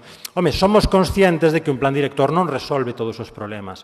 Un plan director marca directrices, asume compromisos, establece criterios que logo, por un lado, teñen que ser compatibles e se non o son, hai que desenvolver os instrumentos urbanísticos adecuados, pero logo, evidentemente, hai que facer política. Hai que dotar de orzamentos, hai que poñer de acordo as distintas administracións implicadas en materia de vivenda e rehabilitación para actuar no barrio. E nese sentido, e xa remato, non imos entrar na tirapuxa entre o Partido Socialista e o Partido Popular alrededor de cal é a mellor figura ou cal se axusta mellor ao novo plan de vivenda e ao Real Decreto publicado esta mesma semana. Cooperen, porque ademais coa figura que se propón para a xestión dos fondos europeos, o Goberno municipal pode declarar a zona, pero ten que ser a Xunta de Galicia quen a asuma e a traslade e a defenda diante do Goberno do Estado. Cooperen, porque o barrio das Flores o necesita.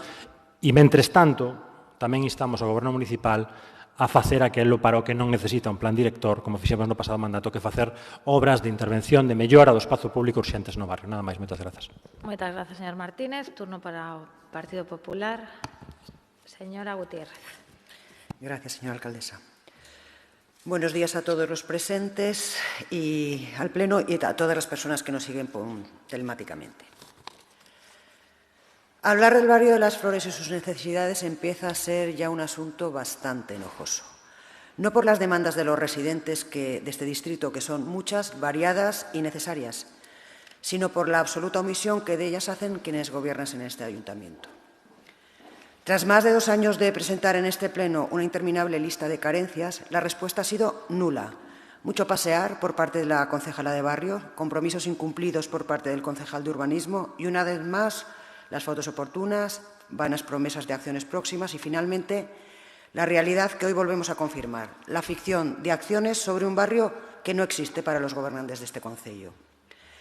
La concejala no adscrita nos recuerda en su moción las bondades de este distrito, el renombre de los arquitectos que intervinieron en su diseño y construcción, los objetivos de su creación y, en resumen, el valor arquitectónico y social extraordinario de un patrimonio al que no se le da ninguna importancia y que, como casi todos los demás barrios colindantes del centro de la ciudad, viven asumiendo la más absoluta de las indiferencias para este Gobierno.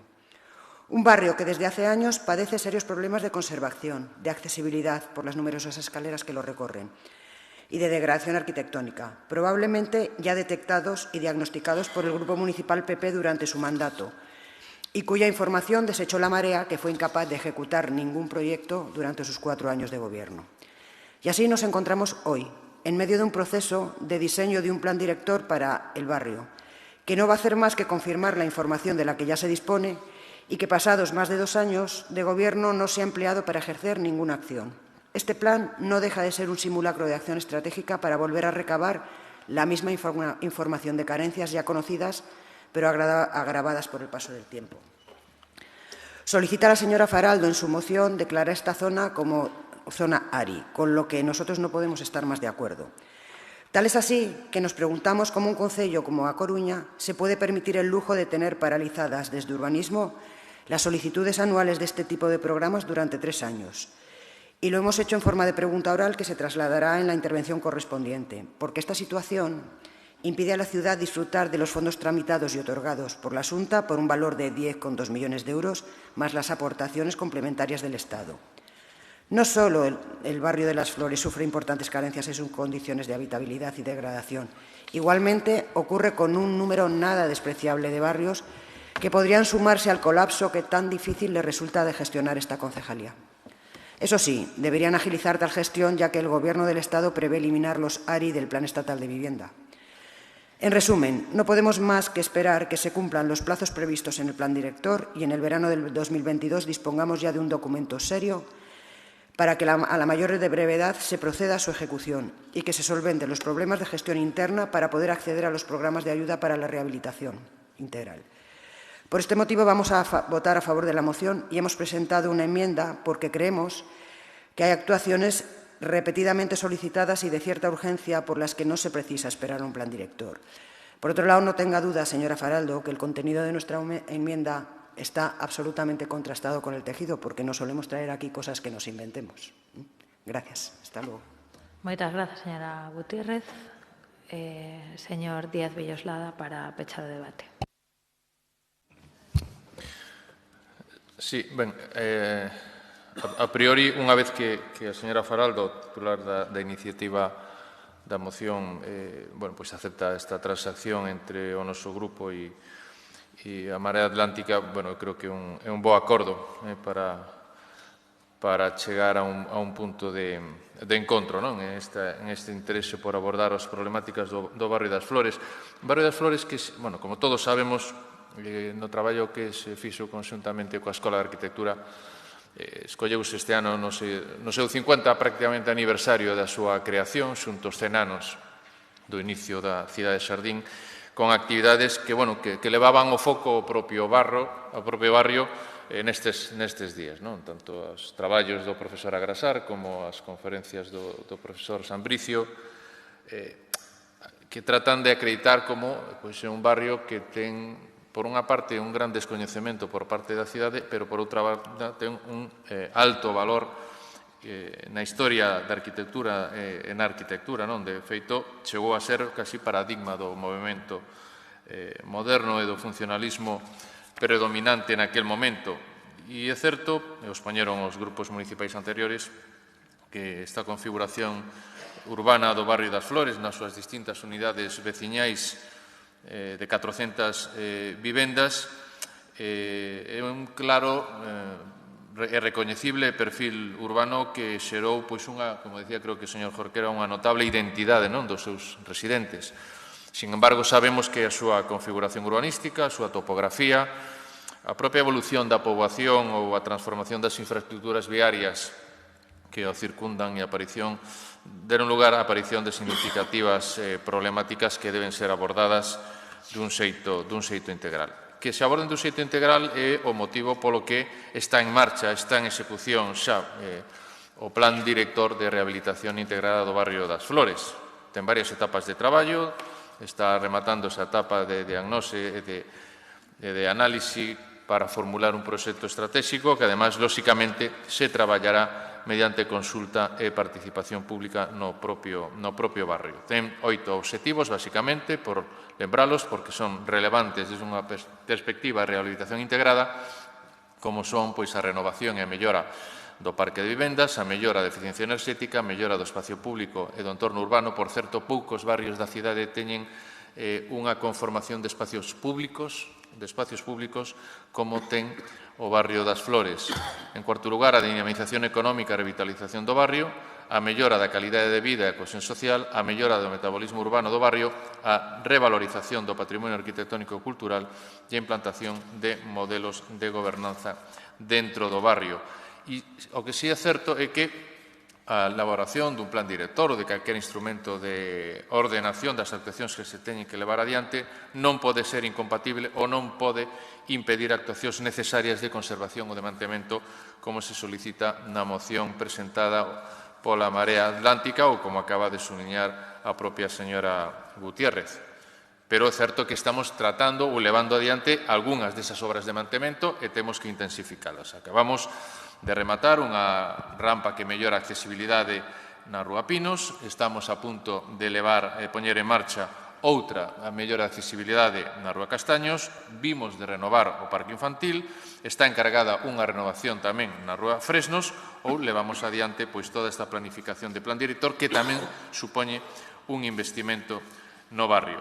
Eu, en este sentido, creo que máis que reprocharnos que fixeron os gobernos outros, porque a señora Gutiérrez se preguntaría que fixo o goberno do Partido Popular no barrio das Flores nese único mandato que tiveron, non sei se se levou adiante algunha actuación, pero creo que o que se trata ahora é de dispoñer dun marco de traballo con perspectiva integral, como pode ser o plan director, e, sobre todo, de facer un esforzo de coordinación importantísimo entre a Xunta de Galicia, o Concello da Coruña e a Administración Xeral do Estado. Por iso, nos propoñemos que, en vez de a figura da ARI, figure xa a figura do entorno residencial de rehabilitación programada, que casualmente aprobábase, remato, señora alcaldesa, no Boletín Oficial do Estado, que nos permita, nese novo marco regulatorio, acudir ás axudas importantísimas do Fondo de Reconstrucción en materia de rehabilitación e de regeneración urbana. Máis nada, gracias. Moitas grazas. Procedemos a votar en primeiro lugar a emenda do Partido Popular. De non prosperar esta, se votaría a moción con esas dúas emendas xa transaccionadas e incorporadas ao texto da mesma. Votos a favor da emenda do Partido Popular. Moitas grazas. Votos en contra. Moitas grazas. Queda rexeitada. Votos a favor da moción. Moitas grazas. Queda aprobada por unanimidade. Pasamos ás mocións do Bloque Nacionalista Galego. A primeira delas sobre as demandas da plantilla da empresa de telemarketing Excel Contact Center. A esta moción hai unha emenda de adición da concelleira non escrita, poden sair. Hai unha emenda de adición do Grupo da Marea Atlántica e hai outra emenda de adición do Partido Popular e tamén unha emenda de sustitución do Grupo Socialista. Non quedou ningún. E, ademais, unha transacción coa do Grupo Socialista o prepoñente. Así que quedarían 3 enmendas. A da concelleira non escrita pode sair, a da Marea Atlántica pode sair, e a do Partido Popular. Sí? Ben, señor Jorquera, a ver se xa sabe todo o mundo. Adiante.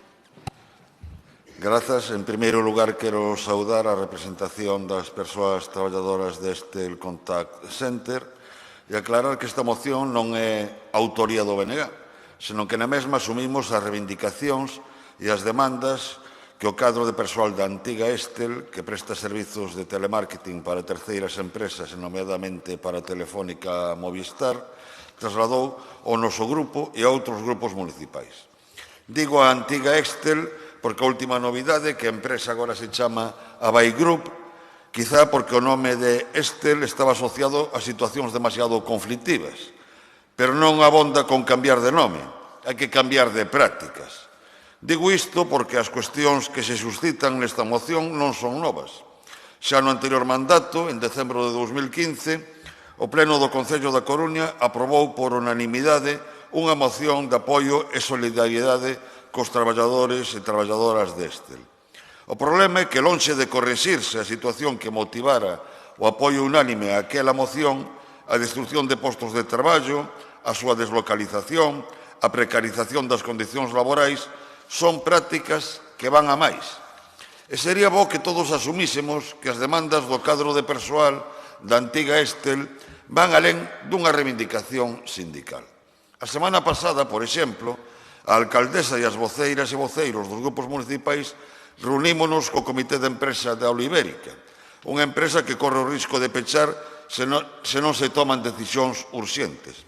E todos estábamos de acordo en que iso era algo que a Coruña non podía asumir. Non se pode seguir destruindo emprego nesta cidade. Pois esta reflexión é extensiva tamén ao sector das call center e do telemarketing.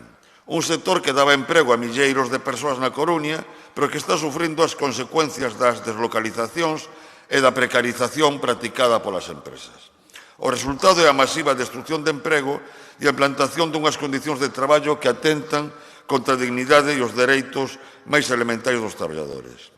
No caso concreto de Estel, o Centro de Traballo da Coruña empregaba a máis de 1.200 persoas hai 5 anos e agora, froito da falla de contratación neste centro en beneficio doutros, reducíronse prácticamente a mitade. Mas mentre se reduce drásticamente o emprego, o cadro de persoal vese sometido a unha carga de traballo cada vez máis asfixiante e desproporcionada, dende o punto de vista da seguridade e da saúde das persoas. Presións para recortar o período vacacional do persoal, presións coas persoas teleoperadoras aumentando de xeito paulatino e desproporcionado os obxectivos de ventas e de consecución de datos, imposibilidade material de conciliar a vida laboral e familiar, e un longo etcétera de vulneración dos dereitos laborais máis elementais. Unha presión que chegou mesmo ao extremo de incitar o cadro de persoal a que alarmasen a potenciais clientes coa crecente presenza de menas no seu barrio para que así se animasen a adquirir as alarmas e dispositivos de seguridade que se ofertaban. En definitiva, técnicas de marketing o máis puro estilo Vox, estigmatizando e atacando a dignidade de colectivos vulneráveis. E xa conclúo, pola defensa dos postos de traballo e pola defensa dunhas condicións laborais dignas, pedimos o voto favorável a esta moción e anuncio que aceptamos a incorporación das emendas de adición presentadas polo Grupo Popular e a concelleira non adscrita, señora Faraldo, que complementan os contidos da moción. Entendemos que a emenda da Marea fica subsumida na emenda incorporada do Grupo Popular, dado que a única diferencia é que se empraza a que a corporación e non só o Goberno municipal teña unha reunión que a representación dos traballadores e polo que respecta a emenda do Grupo Socialista chegamos a unha transacción para engadir un novo punto para exixir a sí mesmo a Xunta de Galiza que poña todos os medios e mecanismos para garantir os dereitos das persoas traballadoras desta empresa. Ben, este é o acordo que chegamos e reitero a solicitude de apoio a esta moción. Grazas. Moitas grazas, señor Jorquera. Turno para a señora Faraldo. Grazas, señora alcaldesa. Anunciamos xa o noso voto favorable a esta moción dende o primeiro ao último punto. O telemarketing é un sector no que traballan aproximadamente uns 6.000 coruñeses e coruñesas en condicións xeralmente moi duras e suxeitos a unos riscos psicosociais elevados. A loita dos traballadores e traballadoras de Estel merece o recoñecemento deste pleno e así o trasladamos na reunión que tivemos cos representantes sindicais. Gustaríanos engadir que nestes días outra empresa do sector, Conecta, tamén está a levar a cabo movilizacións por problemáticas moi similares. A nosa solidaridade e apoio tamén para todas elas. Creemos convinte traer a colación aquí que o convenio do sector leva máis de 2 anos vencidos e as negociacións cara ao novo convenio atópanse estancadas pola mala fe negociadora da patronal de Contact Center, agravada pola non consideración da sentencia do Tribunal Supremo que considera a todos os traballadores do sector contratados baixo a modalidade de obra ou servicio como traballadores indefinidos, consideración que debe consolidarse no novo convenio. A dilatación torticeira das negociacións leva aparellada a conxelación do salario dos traballadores e das traballadoras desde o ano 2019.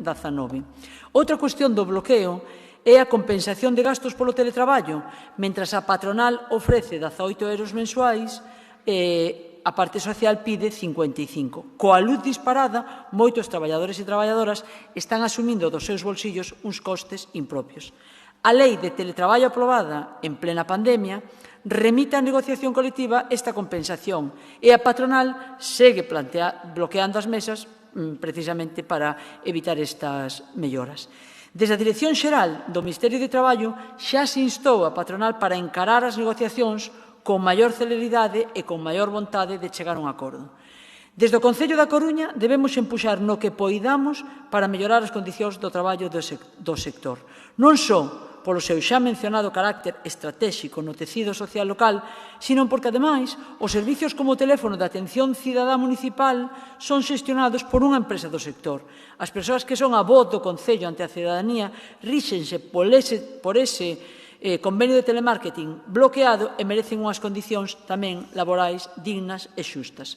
Por todo o exposto, apoiar sin fisuras a moción do BNG e agradecer que aceptasen a nosa emenda de adición para complementala, porque esa chega faise únicamente coa vontade de apoiar a mellora das condicións de vida e de traballo dos traballadores e traballadoras do sector. Grazas. Moitas grazas, señora Faraldo. Pola Marea Atlántica, señor Lema. Bo día, moitas grazas. Dicir que imos retirar a nosa emenda, porque efectivamente consideramos que na propia emenda que presenta o Partido Popular está recollido o mesmo sentido desta moción que nos foi presentada há uns meses con vontade de que fose unha moción consulta. En todo caso, como chega ao pleno é a proposta dun dos grupos e compre debatera nestes termos. Decía o alcalde Xulio Ferreiro que ali onde rematan as miñas competencias empezan as miñas incumbencias. Estamos nun deses casos no que efectivamente a situación dunha empresa privada, dun sector moi precarizado e feminizado como é o do telemarketing, como é o sector servizos en xeral, presenta ante este Concello unha solicitude de apoio á súa loita. Debo dicir que no pasado, durante o mandato pasado, cando nos reunimos coa que daquela era a propiedade desta empresa de Excel con Adeco, esta vez sí con Adeco, foi unha xuntanza na que se puña de manifesto que estábamos ante unha propiedade, ante unha patronal con moi pouca disposición ao diálogo, con moi pouca vontade, en definitiva, de mellorar a situación das traballadoras, que na súa maior parte son mulleres, e, polo que soubemos na xuntanza que mantivemos este ano co Comité de Empresa de Excel, a nova propiedade non mellorou en absoluto a situación dos traballadores, senón que, moi ao contrario, as fixo todavía peores, como de algún xeito xa se ten relatado no debate ata agora. Ben, nós pensamos que o Concello non pode permanecer pasivo ante a situación do emprego do traballo na Coruña. Ten que ter unha interlocución estable con todas aquelas persoas que representan e ten que manifestar o seu apoio do xeito que considere mellor, pero cando menos recibindo no Concello a representación sindical destas empresas que están nunha situación de loita como é esta que nos ocupa hoxe. Porque, de algún xeito, é o que ven a denunciar esta moción, que non se atende debidamente á reclamación de apoio que lle fan a este Concello. Vemos, indo un pouco máis alá do inmediato do que se pon de manifesto nesta moción, que no Concello falta unha estrategia de promoción económica e tamén unha estrategia que ten que ver coa propia política de emprego. Síguese pasivamente, burocráticamente, repetindo unhas liñas de traballo, Coruña Suma e outros programas que veñen de atrás, pero falta estrategia, non se renovou o plan de emprego municipal, falta interlocución co sector, falta actualizar os programas de emprego aos indicadores e a situación actual da crise, falta, en definitiva, realmente unha área de emprego con un mínimo de protagonismo no día a día da cidade. Xa non me refiro só á expresión de solidaridade e apoio que se nos require nesta moción, senón me refiro ao que ten que ver coa acción propia, digamos, da área de emprego, que está ausente e entendemos que non é de recibo. Entendemos que hai que actualizar cando menos as ferramentas que se dispuñan, que veñen de lonxe ao contexto actual da crise. Hai que ter interlocución cos agentes económicos e hai que intentar elaborar, insisto, ao medio prazo unha estrategia para que a Coruña recupere o emprego perdido durante esta suma de crises e que de alguna maneira podamos sair dela o máis reforzados posibles. Con todo dito, expresamos tamén o noso apoio a esta moción. Grazas. Moitas grazas, señor Lema. Turno para o Partido Popular, señora Peñalosa. Buenos días a todos los presentes, a los trabajadores de Excel y a los que nos siguen a través de streaming. El trabajo y las condiciones en las que se puede y debe ser desarrollado son una garantía que con el paso de los siglos hemos adquirido los trabajadores. Las relaciones entre empleados y empresa quedan fijadas claramente con la legislación laboral y el Estatuto de los Trabajadores. Tanto la legislación europea, la española o la autonómica claramente reflejan cuáles son las competencias, derechos y deberes de empleados y empleadores. Que un trabajador vea que sus derechos son respetados y desempeñe sus obligaciones de una manera eficiente hace que las organizaciones crezcan, la calidad y la cantidad del trabajo aumenten. Los problemas que denuncian los trabajadores de Excel nos deben hacer pensar a todos y qué podemos hacer.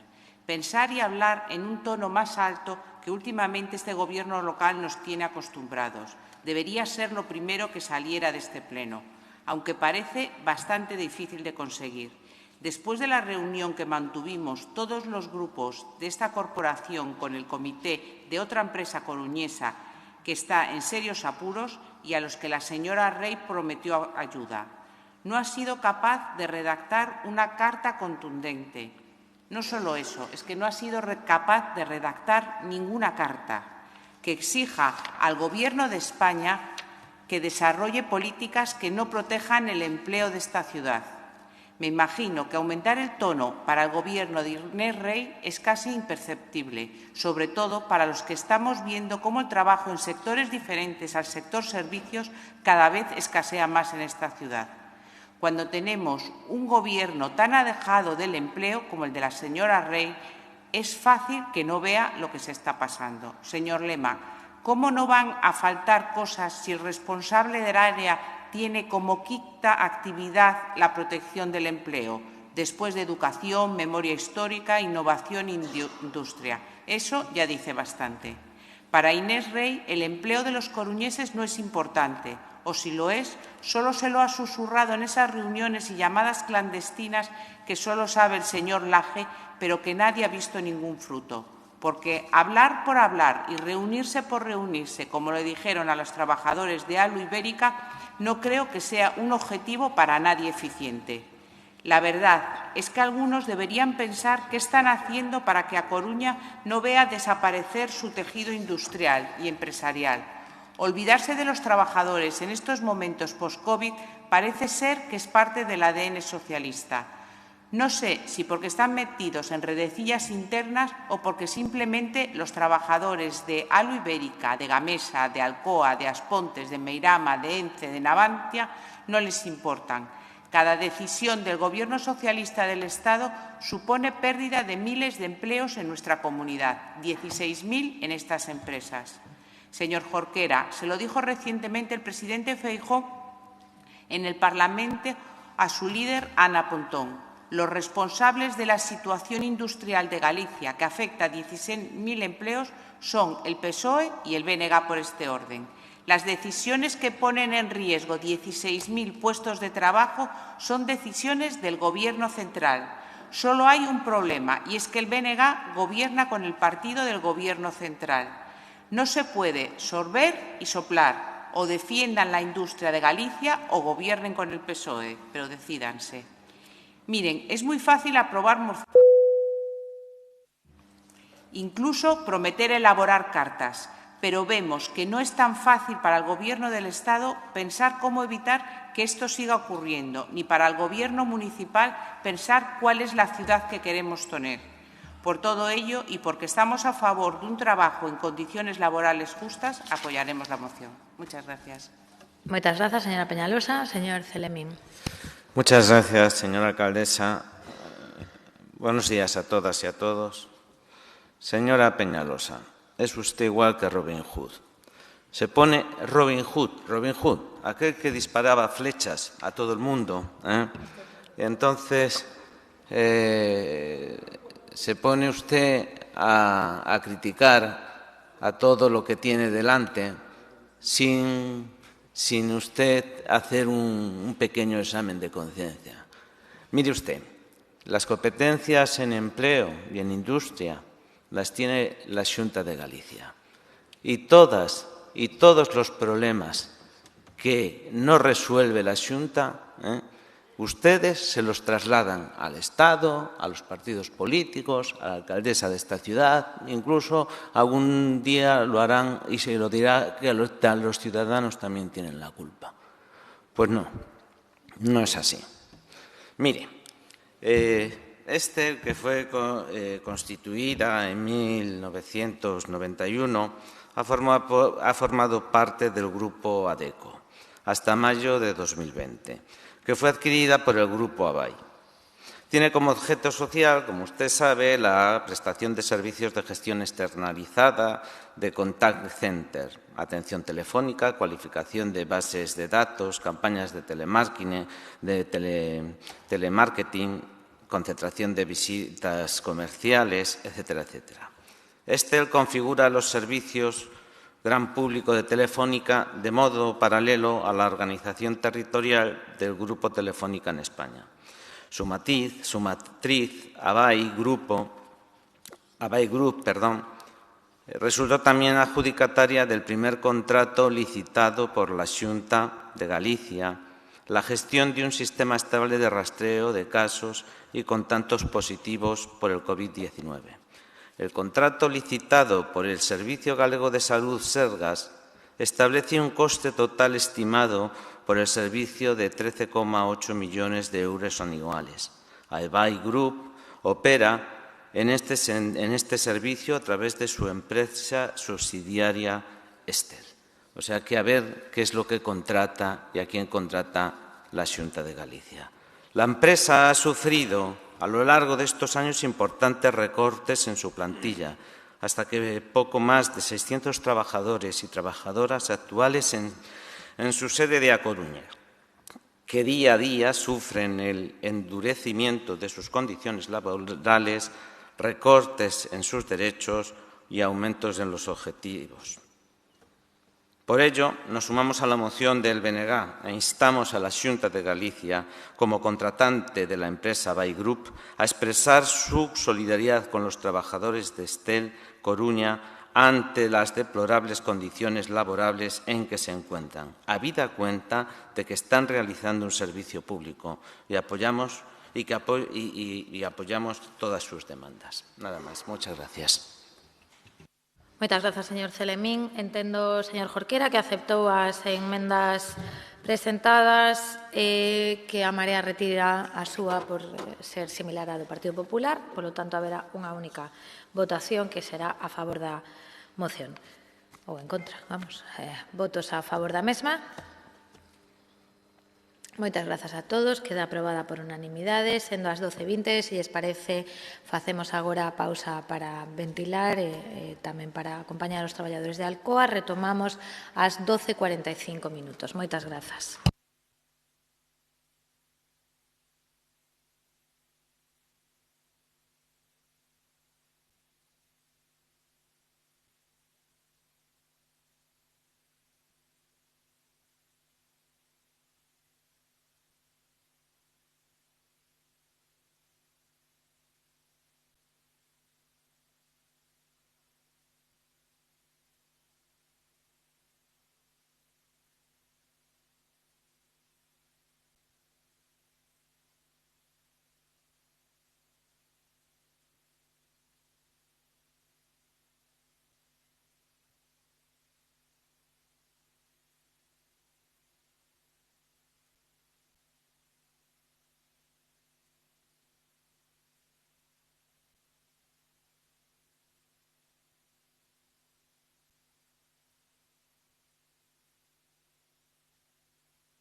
Bo día do Pleno coa segunda das mocións do Bloque Nacionalista Galego sobre vivenda, a que consta unha emenda de substitución do Grupo Municipal da Marea Atlántica. Ten a palabra a señora Beira.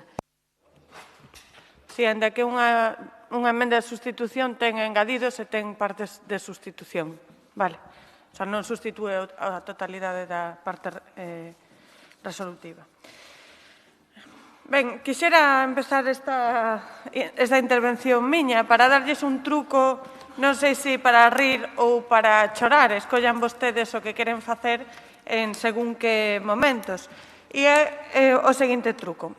Intenten procurar en Google Feijóo culpa a. E atoparán pois unhas cantas entradas nos buscadores onde o presidente da Xunta de Galiza culpa a calquera, a Cidadanía, a Zapatero, a Pedro Sánchez, a Inés Rei, a quen sexa, antes que responsabilizarse das súas propias competencias. Agora resulta, señora Peñalosa, que o problema da luz ibérica é responsabilidade do BNG porque goberna no Estado co Partido Socialista. Eu recoñezo, de verdad, que ando algo despistada, que non me entero algunhas veces de algunhas cousas, pero xuraría que o BNG nin ostenta ningún ministerio, nin ten ninguna responsabilidade no Estado, máis que representar os intereses das galegas e dos galegos no Congreso dos Deputados con o noso único deputado Néstor Rego. Eu xuraría que ese capítulo de que o BNG goberna no Estado non o perdín.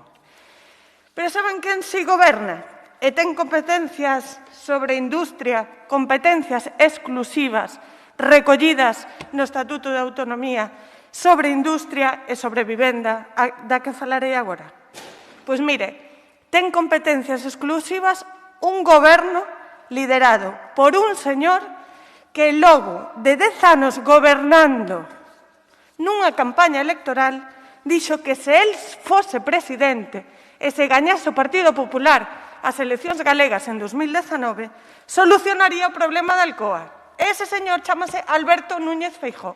Eu recoñézolle, señora Peñalosa, que é vostede Feijóo style absoluto. É culpa de todo o mundo o que pasa en Galiza, menos do Partido Popular e da Xunta de Galiza. E non estou esculpando, por suposto, a responsabilidade que poida ter o Estado neste asunto. No que ten a ver con esta moción, e non podía resistirme a contestar a intervención anterior, no que ten a ver co tema de vivenda, que tamén me parece suficientemente serio, desde o BNG estamos absolutamente preocupadas porque este 31 de outubro vencen as medidas do chamado escudo social, esas medidas polas cales os desafiuzamentos se podían suspender en caso de vulnerabilidade social. E malia as medidas dese escudo social na provincia da Coruña, no primeiro trimestre de 2021 chegaron a practicarse 213 desafiuzamentos. En 2020, 651 e no 2019, 949. E falamos de procesos xudiciais, de datos provinciais porque faltan os datos da cidade e tamén falamos só até o primeiro trimestre deste ano. E desde a BNG estamos preocupadas porque o problema é que as administracións públicas en todo este tempo non fixeron os deberes que deberían de ter feito. Non están preparadas as administracións públicas para solucionar o problema de vivenda, porque hai moitas persoas que van quedar na rúa que non teñen unha alternativa habitacional. E por que non existen esas alternativas de vivenda? Por que as administracións públicas non teñen alternativas de vivenda? Pois porque, entre outras cousas, no Estado español nunca houve unha política de vivenda que reforzase, por exemplo, o parque público de vivenda nun contexto, ademais, no que a vivenda é un problema social de primeira orde. Pero que tampouco a Xunta de Galiza está exercendo os seus deberes en materia de vivenda, do que ten, ademais, competencia exclusiva. Na Xunta de Galiza, a Xunta de Galiza leva anos e anos e anos con 15.000 unidades de convivencias no rexistro de demandantes de vivenda pública, un rexistro que está absolutamente saturado, do que se negan a facer unha diagnose ou unha radiografía. recortou 2/3 do orzamento dos programas de acceso á vivenda e, en 2019, fronte aos 949 desafiuzamentos que houbo só na provincia da Coruña, só se incorporaron como vivendas de protección oficial no ano 2019 4 vivendas. 949 desafiuzamentos na provincia e só 4 vivendas de protección oficial en todo o país.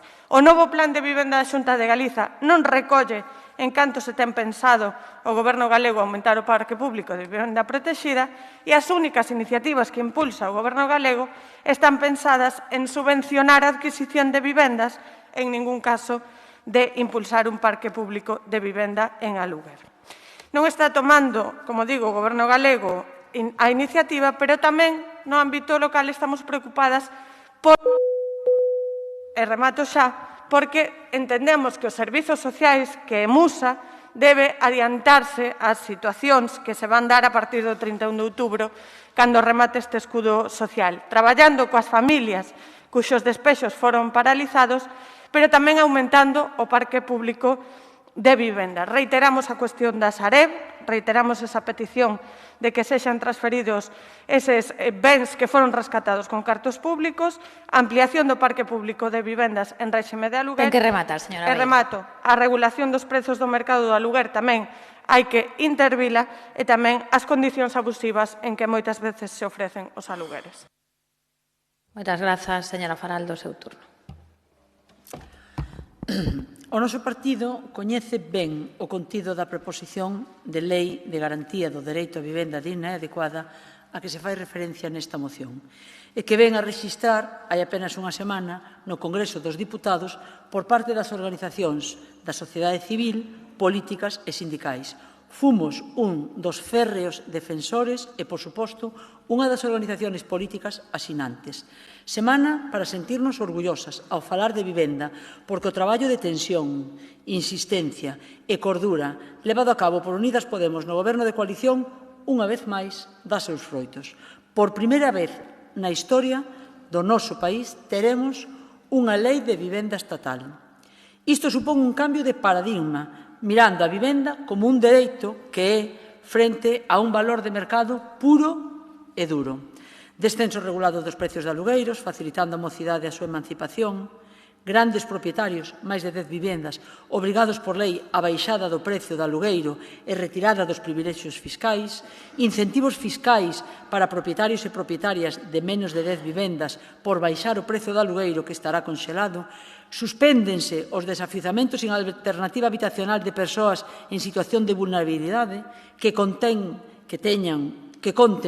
cun informe dos servizos sociais, mobilízase o parque público de alugueiro reservando un 30% de todas as promocións para vivenda protexida e a mitade desto destinado a alugueiro social. En caso de ausencia desta porcentaxe, calquera persoa pode reclamalo xudicialmente.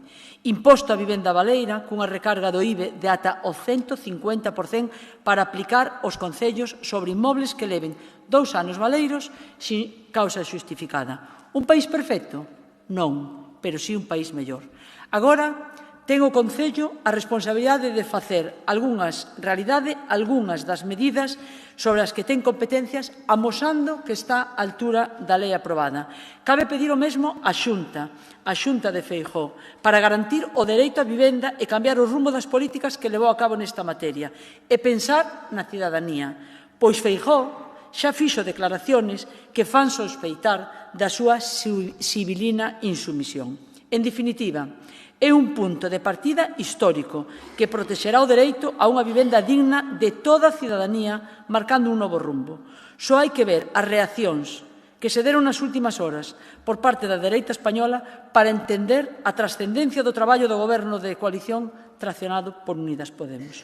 Por suposto, votaremos a favor da moción, aínda que, como comentei, o desenvolvemento do primeiro punto xa se iniciou gracias ao pulo de Podemos, pero, sobre todo, de todos os sindicatos de inquilinos e organizacións sociais cos que compartimos tantos momentos de loita. Quero rematar esta intervención enviándolles a parte activista, a parte social, o noso recoñecemento e agradecemento. Moitas grazas pola Marea Atlántica, señor Martínez. Sí, grazas, señora Rei. Hai unha escena dunha película de Nanni Moretti, Abril, moi querida pola xeración política que pertenzo, non sei se a coñecen. Nanni Moretti adoita representar un personaxe que se parece bastante a sí mesmo, e nesa película está diante do televisor vendo un debate electoral entre Berlusconi e Massimo D'Alema, e ve que Berlusconi vai gañando espazo e que Massimo D'Alema non é capaz de combater a Berlusconi e acaba desesperado berrando o televisor: por favor, D'Alema, di algo de izquierdas.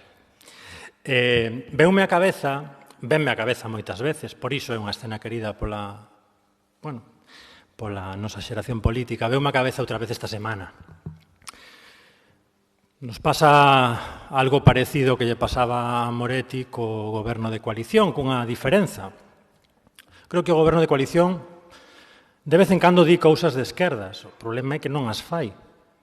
Casi, se, digamos, este outro Moretti, diríalle, digan algunha cousa menos de esquerda e fagan algunha cousa máis de esquerda.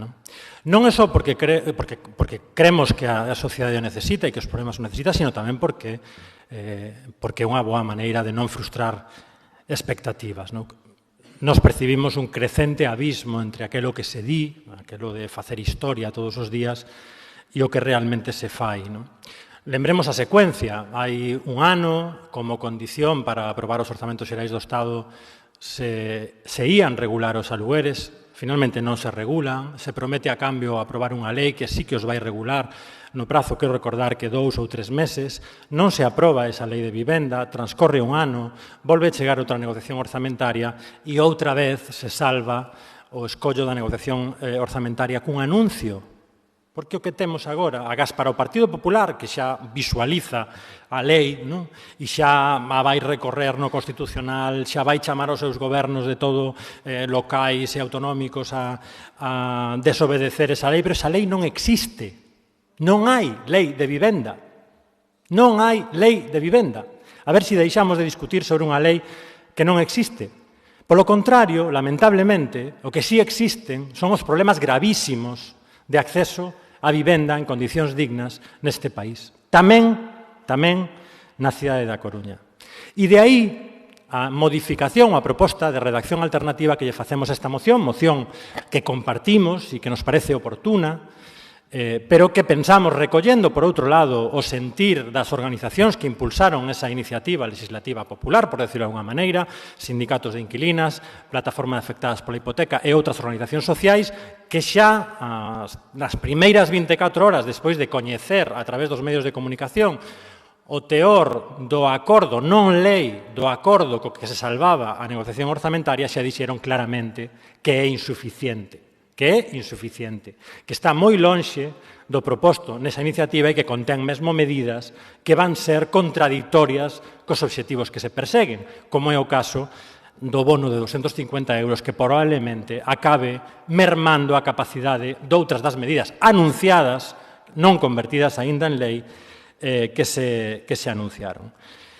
O resto da nosa emenda, basicamente, o que incorpora son todas as propostas que fomos facendo dende este grupo ao longo dos 2 últimos anos, dirixidas a todas as administracións, en todos os ámbitos, e moi especialmente unha que nos parece urxente, que é a elaboración dun plan municipal de vivenda para poder abordar dende o local cunha perspectiva holística, transversal, ambiciosa, con medidas de curto, medio e longo prazo o problema da vivenda. E no primeiro punto que pedimos é, creo que recollendo ese sentir que dicía hai un momento, un esforzo máis ao Goberno do Estado para recoller o impulso e o mandato de todas esas organizacións sindicais que están dando a batalla polo dereito a vivenda día a día e que piden moito máis. Comezaba a miña intervención e vou rematando recordando esa película de Nanni Moretti, Abril do ano 1998, supoño que non é necesario que lle recorde a ninguén que pasou na política italiana e, sobre todo, que foi da esquerda italiana dende entón até hoxe. Como se inicia o debate orzamentario no Congreso dos Deputados, eu sí que lle pediría a todas as organizacións aquí presentes que lle exixan aos seus deputados e as súas deputadas en Madrid que trasladen esta mensaxe ao goberno de coalición, parafraseando a Nani Moretti, que fagan, por favor, algo de esquerdas. Nada máis. Moitas grazas, señor Martínez. Polo Partido Popular, señor Deus. Moitas grazas. Señora Beira, eu sei que a figura do presidente Feijóo non é moi do seu agrado, pero sin esta vostede, sin entra en Google e consulta, verá as 4 maiorías absolutas do presidente Feijóo, a última fai pouco máis dun ano, e aquí na cidade da Coruña o apoio que tuvo que casi a mitad dos coruñeses apostaron porque Feijóo seguira sendo presidente. Vamos a falar de vivenda, que é o realmente que vamos facer nesta moción. Todos estamos de acordo en que garantizar que todas as persoas poden acceder a unha vivenda digna e adecuada constitúe un dereito que debe guiar os poderes públicos xerando as condicións necesarias e establecendo as normas pertinentes para facelo efectivo. Así se consagra en el artículo 47 de la Constitución y en numerosa legislación internacional, como la Declaración de los Derechos Humanos en 1948 o la Carta Europea en su artículo 31. Por tanto, se pone manifiesto la necesidad del compromiso de todas las administraciones públicas, cada una en su ámbito competencial. Hasta aquí, señora Beira, podemos compartir estos principios. Ahora bien, una cosa es solicitar que todas las administraciones realicen un mayor esfuerzo en un asunto tan importante como el de la vivienda y otra muy distinta utilizarlo como un arma arrojadiza, dado que afecta a sectores tan sensibles de la población como pueden ser los jóvenes y los colectivos más vulnerables. Cuando ustedes hablan de desahucios, no sé si es por desconocimiento o por una omisión voluntaria, se olvidan de mencionar las medidas que se han adoptado y que se encuentran en vigor para proteger a estos colectivos. Desde el año 2012, fíjese, con un gobierno del Partido Popular, se adoptaron las primeras medidas para hacer frente a la situación de vulnerabilidad, suspendiendo los lanzamientos sobre viviendas habituales. Esto se concretó en la Ley 1/2013 de 14 de mayo, en la que se refuerzan esas medidas de protección para deudores hipotecarios. Posteriormente, los Reales Decretos del 1/2015 y el 5/2017 amplían su aplicación hasta mayo de 2020.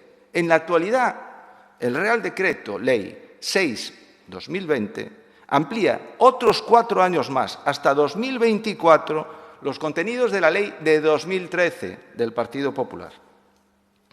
Cuando ustedes hablan de desahucios y del número que se realizan, no distinguen las causas en las que se producen, y estas pueden ser muy variadas. Algunos tienen que ver con determinados tipos de contratos de alquiler y otros son sobre viviendas que no constituyen domicilio habitual. Por supuesto que no podemos compartir sus criterios de intervencionismo en el ámbito de la vivienda y que están tan de moda estos días, y mucho menos siendo una economía de libre mercado en la que el derecho a la propiedad privada se garantiza en nuestra Constitución. Me ha sorprendido la intervención que ha hecho antes el portavoz del Grupo Socialista, el señor Raje. Estamos de acuerdo. Ejemplo claro de esa libertad es la del señor Pablo Iglesias, que pasó de un piso heredado de protección oficial en Vallecas, donde le entusiasmaba vivir, a un chalet de lujo en Galapagar. Desconozco los datos que usted utiliza para realizar determinadas afirmaciones, pero yo sí le voy a facilitar algunos datos que dejan patente la aplicación de algunas administraciones, como la Xunta de Galicia. Fíjese, Galicia dispone de un parque de 3.100 viviendas para alquiler social. Ayuda al alquiler en 4 líneas diferentes, concediéndose desde 2015 más de 17.000 ayudas. Ayudas para la adquisición de vivienda, tanto cascos históricos como viviendas protegidas, o el bono de alquiler social para familias con dificultades. Aquí la Xunta en la ciudad está haciendo un esfuerzo más que notable. Está construyendo en Suxián 40 viviendas de protección y va a licitar otras 40. Ha abonado ya parte de las cotas de urbanización de Suxián, 12 millones, y tiene comprometidos para el año que viene otros 3 millones de euros más. Acaba de adjudicar la Xunta 3 parcelas en Suxián para construir 194 viviendas protegidas, 14 de ellas de alquiler, y 91.800 euros para la construcción de las viviendas de Marqués de Pontejos. Se ha anunciado también la puesta en marcha del Pacto Social por la Vivienda, que movilizará en 5 años 72 millones de euros y que pretende beneficiar a 70.000 hogares gallegos. No quisiera pasar esta intervención sin aclararle también un tema de lo que hablan del registro de demandantes. El registro de demandantes adjudica en todas las viviendas protegidas que se rehabilitan en Galicia. Una parte de esos demandantes inscritos están recibiendo ya ayudas para alquiler y no causan baja en ese registro. Además, un 78% de los inscritos demandan vivienda protegida en alquiler o en alquiler con opción de compra. Desde 2015, como le he dicho antes, se han hecho más de 17.000 ayudas. Por supuesto, queremos que el Gobierno municipal demuestre en la práctica esas políticas sociales de las que tanto habla y agilice lo aprobado en este Pleno en lo que se refiere a las viviendas existentes en edificios intermediarios en muchos barrios. Además, el Concello tiene plenas competencias para la promoción y gestión de vivienda protegida, según la Ley de Bases de Régimen Local. No podemos estar de acuerdo con lo que plantean ustedes en su moción y, por tanto, nuestro grupo votará en contra. Gracias, señor Deus. Turno para o señor Díaz Villoslada. Sí. Tamén vaya por diante que nos imos apoiar a moción conxunta, porque máis alá de que poderíamos entrar en precisións, eu creo que o importante neste caso, en este debate, é o espírito xeral da moción, de que unha moción que traballa no ámbito local, no ámbito autonómico, no ámbito estatal, que traballa por buscar solucións á problemática da vivenda. Porque non sabía eu, señor Deus, que tomar decisións en materia de políticas públicas de vivenda foron a moda. Tampouco, isto é un pouco, non digo que marxista, pero un pouco marxiano, non? É dicir, Groucho sabíamos que se había uns principios que non valían podía sacar outros. Iso non vale. É dicir, cando falamos de políticas de vivenda, cando falamos dese dereito constitucionalmente consagrado, tamén falamos da función social da propiedade, constitucionalmente consagrada, no artigo 33.2. Quero dicir que fagamos unha lectura integrada do bloque de constitucionalidade en materia de vivenda, que é un dos grandes problemas que arrastra o noso país. Todo o Estado. A nivel autonómico, xa teño dito varias veces que a política de vivenda xunto coa política industrial máis a política de atención primaria e sanitaria son os grandes fracasos do goberno do Partido Popular. Pero que hai datos? Hai datos. Datos non de Galicia, datos de España, onde temos un 1% do parque inmobiliario adicado a vivenda social frente ao 4% de media en Europa. O 65% dos menores de 35 anos están na casa dos pais, sin emanciparse. A idade media de emancipación en España é de 30 anos. Frente á alta taxa de propiedade, que é alta en todo o país, na cidade da Coruña temos unha taxa de alugueiro importante, de algo máis do 29%. Temos unha demanda potencial de cambio de vivenda que está identificada nos estudios que están encargados, temos unha lixeira previsión de crecemento demográfico e temos eses casi 3.000 demandantes de vivenda de protección oficial nos registros autonómicos. Nos estamos tratando de mobilizar vivenda de protección oficial en ofimático. Esas 40 vivendas do Instituto Galego de Vivenda Solo van 10 anos de promoción desas 40 vivendas.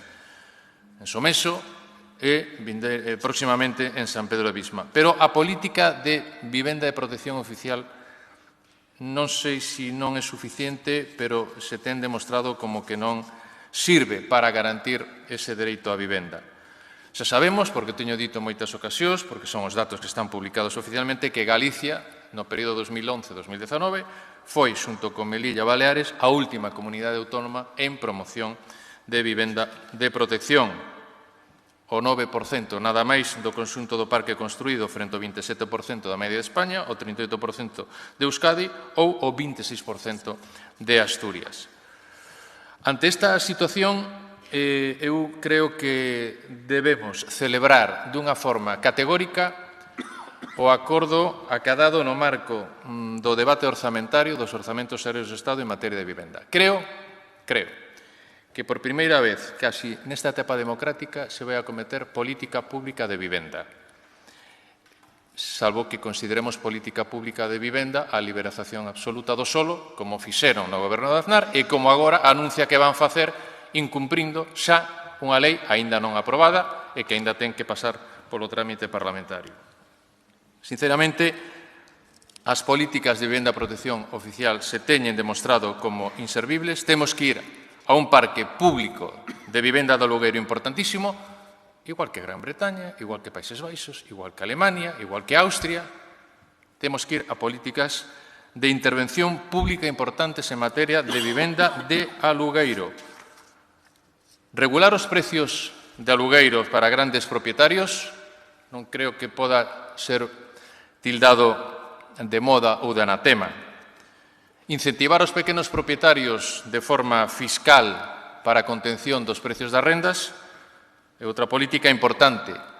Reservar solo para de vivenda en alugueiro é un mecanismo importante do que se está a falar e establecer axudas directas aos menores de 35 anos que lle axuden a acceder á vivenda tamén. Nós, e como temos comentado en unha ocasión, estamos traballando no marco dos orzamentos actuais de cara, como tamén indicaba o señor Martínez, a levar adiante un plan municipal de vivenda no que, contando cos instrumentos autonómicos casi inexistentes e as novas políticas de vivenda no marco estatal, potenciemos a empresa municipal de vivenda, levemos adiante as modificacións necesarias de planeamento urbanístico para garantir esa reserva de solo, estamos traballando en ultimar un novo regulamento de banco de alugueiro. Finalizo, temos que tratar de mobilizar as parcelas municipais para esta finalidade. Eu creo que a solución non é a liberalización de solo, señor Deus, sino que é precisamente a intervención pública do solo para facilitar que, sobre todo, os menores e a xente que o necesita poda acceder á vivenda. Gracias. Moitas grazas a todos. Señora Beira, acepta a emenda presentada pola Marea Atlántica. Ben, pois procedemos á votación. Votos a favor desta moción. Moitas grazas. Votos en contra. Grazas. Abstencións. Queda aprobada. Terceira e última das mocións do Bloque Nacionalista Galego sobre a reunión recreativa e instructiva de artesanos. Señora Beira, ten a palabra. Consta unha emenda de adición do Grupo da Marea Atlántica. Sí, grazas, señora alcaldesa. Imos aceptar esa emenda de adición. Ben, a reunión recreativa e instructiva de artesanos da cidade da Coruña, o coñecido como Circo de Artesáns, é a sociedade viva máis antiga de Galiza, tamén a do seu tipo en todo o Estado español. Foi fundada na nosa cidade en 1847, polo que o ano que ven cumpre 175 anos. Polos seus salóns pasaron algunhas das figuras máis relevantes da cultura e da política galega e do Estado español. Podemos falar de Pérez Costales, de Manuel Murguía, de Eduardo Pondal, de Emilia Pardo Bazán, de Curros Enríquez, de Concepción Arenal, Ortega y Gasset, Miguel de Unamuno, Casares Quiroga, Castelao, Otero Pedrallo, Vicente Risco, Venceslao Fernández Flórez, Antón Vilar Ponte, María Barbeito, Sofía Casanova, Pi Margal, Gabriela Mistral, por todos os seus anos de historia, pola participación en distintos fitos históricos e tamén por ser o berce de moitas entidades da nosa cidade e moitos persoeiros da nosa cultura, chegaron mesmo a denominala o Ateneo de Galiza. Pola súa iniciativa, construíronse distintos monumentos dos que hoxe podemos disfrutar na nosa cidade nos Xardíns de Méndez Núñez, foi berce das escolas populares gratuítas, da Universidade Popular ou incluso da Cociña Económica. No Circo de Artesáns naceu tamén o Teatro Circo, unha iniciativa que foi clave na creación do teatro independente galego. Nestes 175 anos de historia, o Circo de Artesáns organizou numerosas exposicións de pintura, representacións teatrais, proxeccións cinematográficas, debates, concertos, recitais de poesía, xogos florais, cursos, viaxes, banquetes e demais. Toda a súa historia merece ser difundida, merece ser coñecida pola cidadanía da Coruña e nós, desde o BNG, entendemos que o Concello da Coruña debe colaborar niso. Mas tamén para que esta institución teña proxecto de futuro e teña unha proxección. O Circo de Artesáns ten unhas completísimas instalacións de 1.800 metros cadrados no centro da nosa cidade e nos seus salóns, como xa dixen, podense desenvolver distintas iniciativas, distintas actividades culturais e demais. Pero se vamos ás súas instalacións, se acudimos ás súas instalacións, podemos ver todos eses valores, todas esas potencialidades, pero podemos deternos especialmente na súa biblioteca, que conta con máis de 15.000 volumes e algúns deles son primeiras edicións de libros do século XIX. Conta con documentos, con actas que dan conta da historia da nosa cidade e do noso país. E, polo tanto, precisa de ser catalogada e precisan algúns destes volumes unha restauración dada a súa antigüidade e tamén o seu estado de conservación. Unha cuestión que non pode ser asumida en exclusiva pola entidade. Desde hai uns anos, o Circo de Artesáns conta cun convenio asinado co Concello da Coruña para desenvolverse dentro destas instalacións actividades como se fose un centro cívico. Mais, digamos que non se está a aproveitar toda esa potencialidade que teñen estas instalacións. E nos desde BNG entendemos que o Concello da Coruña ten que ofrecer estas propias instalacións para que entre dentro distintas entidades culturais da nosa cidade, para que se poidan desenvolver distintas actividades. Pode usarse como local de ensaio, como auditorio, como sala de exposicións, etcétera, etcétera. Na moción que presentamos a este pleno, o que pedimos é, en primeiro lugar, que a alcaldesa acuda coa directora de área a estas instalacións, a visitar o Circo de Artesáns, porque o certo é que todos os grupos políticos tivemos a oportunidade de visitalo, pero precisamente quen goberna a política cultural da nosa cidade aínda non acudiu ao convite desta asociación. Propoñemos esa oferta de instalacións por parte do Concello da Coruña, que o Concello colabore coa celebración do 175 aniversario do Circo de Artesáns e tamén, e se cadra o que é máis urxente, que se tomen medidas e que se convene con outras administracións unha chega económica ou un acordo coa Universidade de Coruña e coa Xunta de Galiza para precisamente que se catalogue e que se ofreza a biblioteca para investigación, para estudo e demais que permita que se conserven estes 15.000 volumes valiosísimos que temos no centro da nosa cidade. Nada máis. Moitas grazas, señora Faraldo. O seu turno. Efectivamente, o Círculo de Artesáns creouse coa intención de establecer un punto de encontro para os comerciantes do centro da cidade da Coruña. As súas actividades, como ben se expuxo na explicación da moción, foron moi diversas e moi enriquecedoras para a cultura galega ao longo do tempo.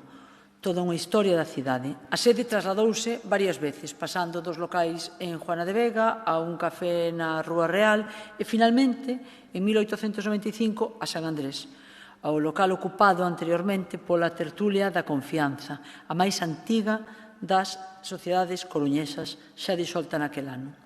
A súa biblioteca, hai que recordalo tamén, sufriu a perda de máis de 1000 volumes que foron incinerados pola acción censuradora durante a ditadura franquista. Conserva, hoxe, na biblioteca, moitas ollas, que ben se dixeron, entre as que están, incluso unha colección de partituras manuscritas e impresas, varias coleccións de revistas musicais, etc. A súa xunta directiva estuvo formada durante moitos anos por intelectuais da burguesía liberal da cidade, entre os seus presidentes Canuto Berea, Manuel Casás, Feliz Estrada Catoira, Enrique Herbada, e no ano 2002 Aurea Rei convírtese na primeira muller en presidir a sociedade.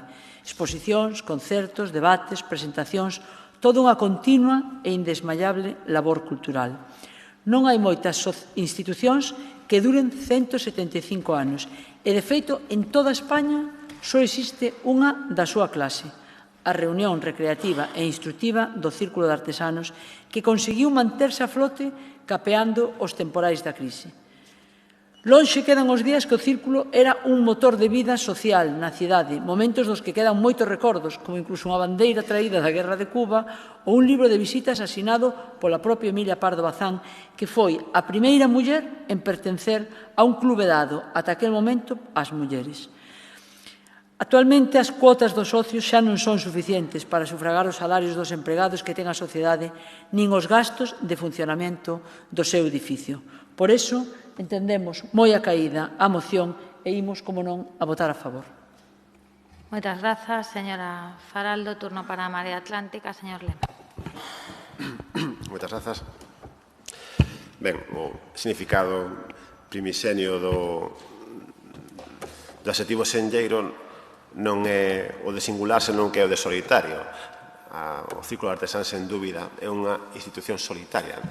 Digo polo seguinte, porque creo que é imposible atopar na nosa cidade, tal vez en Galicia, unha institución que atesoure todo o que engardan aquelas paredes desta institución coruñesa. A nómina das persoas que por aí pasaron, a nómina das persoas que formaron parte dela, dan a entender unha situación singular que creo que definía o espírito dominante na Coruña de primeiros de século, que era unha alianza entre sectores republicanos progresistas e sectores galeguistas, do que de alguma maneira atopaban a súa sede nesta institución.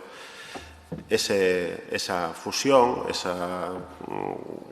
que marcaba o espírito da cidade nese momento do cambio de século, sabemos que foi posteriormente estragado cando chegou a opoñerse os bandos nesta cidade do republicanismo progresista, deixou de ter esa afinidade cos principios galeguistas que de alguma maneira definen esa institución na que hai que recordar que tamén tivo lugar o acto precedente da fundación da Real Academia Galega en 1906. Entón, estamos ante unha institución realmente importante que inexplicablemente carece de protagonismo na vida pública desta cidade. Así o transmitiron os seus representantes na visita institucional que mantiveron as nosas voceiras en agosto, que se comprometeron a trasladar ao orzamento do ano que ven un convenio que faga fronte ás necesidades aquí expostas. E entre as necesidades expostas, unha moi relevante non é só a catalogación e a conservación dos seus arquivos bibliográficos e hemerográficos. Hai que dicir que as pezas bibliográficas poden atoparse moitas veces en outros arquivos, pero as hemerográficas que atesora o circo son case únicas. Por lo tanto, tamén compre levar a cabo un proceso de digitalización destes arquivos para que estean conservados e para que sean accesibles a quen pretenda coñecer mellor a historia da nosa cidade, que en boa parte é tamén a historia de Galicia nese período, insisto, no que ali se concentraban sensibilidades como as que expusemos antes, o republicanismo progresista, o galeguismo que estaba encadrado tamén en alianza férrea co mesmo e que son, de unha maneira, entendo, testemunhas de un momento que pensamos que sería necesario recuperar no futuro. Por todas as razóns expostas, imos apoiar esta moción. Moitas grazas, señor Lema. Turno do Partido Popular, señor Coira. Buenos días a los empleados municipales que hacen posible este pleno, a los representantes de los medios de comunicación que hacen su seguimiento, a los miembros de la corporación, a los vecinos que nos siguen desde la tribuna y a todos aquellos que nos siguen por streaming donde quiera que estén. Una vez más, viene a este pleno un tema cultural y ya son muchos y reiteradas las veces que hemos hablado de temas culturales. Tiempos difíciles para la cultura, en los que los grupos municipales fuimos capaces de ponernos de acuerdo para intentar que la cultura pudiera sobrevivir de la mejor manera posible. La cultura, insisto, unió a todos los grupos municipales. ¿Qué pasó? Que en este pleno hemos aprobado una declaración institucional, hemos aprobado mociones, ruegos, preguntas, con una preocupación y apoyo de todas las fuerzas políticas. Lo que pasa es que la alcaldesa después no fue capaz de cumplir muchos de estos compromisos y podríamos decir que el Partido Socialista Obrero Español le falló a la cultura de forma reiterada y consciente. En este pleno hemos hablado, por hacer un pequeño relato de los problemas culturales y de institutos culturales de esta ciudad, de los problemas con la banda municipal, de los empleados, del director, de los locales de ensayo, con la orquesta sinfónica, los problemas con el local, con el concesionario, últimamente con el gerente, que no sabemos si van a prescindir de él o no van a prescindir de él, según se comentaba hace unos días en un medio de comunicación, los problemas con el INCE, con el contrato de las entradas, qué decir de la Concejalía de Cultura, el culebrón de la crisis. Teníamos al principio del mandato concejal de Cultura, ahora ya no lo tenemos y las responsabilidades de Cultura las lleva la alcaldesa o la alcaldía, pero desde luego la cultura de esta ciudad necesita un poco más de seriedad. Nombran ustedes a un director que dura 8 meses, después nombran a otro director. Y así llevamos con este culebrón en el área de cultura. Fundación Luis Suárez, compromiso incluso con grupos políticos en acuerdos para conseguir apoyos políticos, pues incumplimiento reiterado también, las obras necesarias e importantes sin hacer, los compromisos adquiridos por la alcaldesa sin cumplir. Instituto José Cornide, el otro día el señor Borrego asistió a una presentación de un número de la revista de este instituto. Yo creo que le debería contar a la alcaldesa lo que le dijeron. Abandono total de la institución y algo lamentable. Y así podríamos ir hablando de la biblioteca, el Castillo de San Antón, de las casas museo, de la Casa del Hombre, de la Casa de los Peces que pierden reiteradamente y continuamente visitantes porque pierden atractivo, porque realmente no hay un proyecto cultural en esta ciudad y son muchos los recursos materiales y humanos que tiene este ayuntamiento destinados a la cultura y realmente hacen aguas. ¿Qué les habrá hecho a ustedes la cultura para que la traten así? De verdad que no lo entiendo. La moción pues es un ejemplo más. Una institución con mucha solera y mucha importancia y trascendencia para esta ciudad, que es depositaria del patrimonio tangible e intangible de esta ciudad, al que todos los coruñeses y este ayuntamiento debemos ayudar a mantener, pues a través de la oposición tiene que traer aquí una petición necesaria y urgente, como es que le demos los recursos y facilitemos los recursos para catalogar una biblioteca de más de 15.000 volúmenes, de un gran valor, y que le ayudemos a a celebrar dignamente su 175 aniversario, para recuperar así para la memoria de los coruñeses el valor de esta institución. El Grupo Municipal del Partido Popular hace un par de semanas giró una visita a esta institución y desde luego que esa institución necesita todos los apoyos que seamos capaces de conseguir. Creo que no se puede permitir a La Coruña el lujo de que esta institución no perviva durante muchos años y de que no seamos todos los coruñeses, incluso todos los gallegos, de salvaguardar y proteger el patrimonio, insisto, material e inmaterial. Y termino, señora alcaldesa, del que es depositario esta institución. Nada más y muchas gracias. Moitas grazas, señor Coira. Pecha o debate polo Grupo Socialista, señor Laje. Grazas, señora alcaldesa. Señor Coira, da moción pouco. Despois de que rematara o tempo, empezou a contar algunha cousiña. Supoño que aproveita para falar. Fai non moita xente, non se preocupe por eso, pero é só para dicirlle que non, penso que non lle interesaba moito.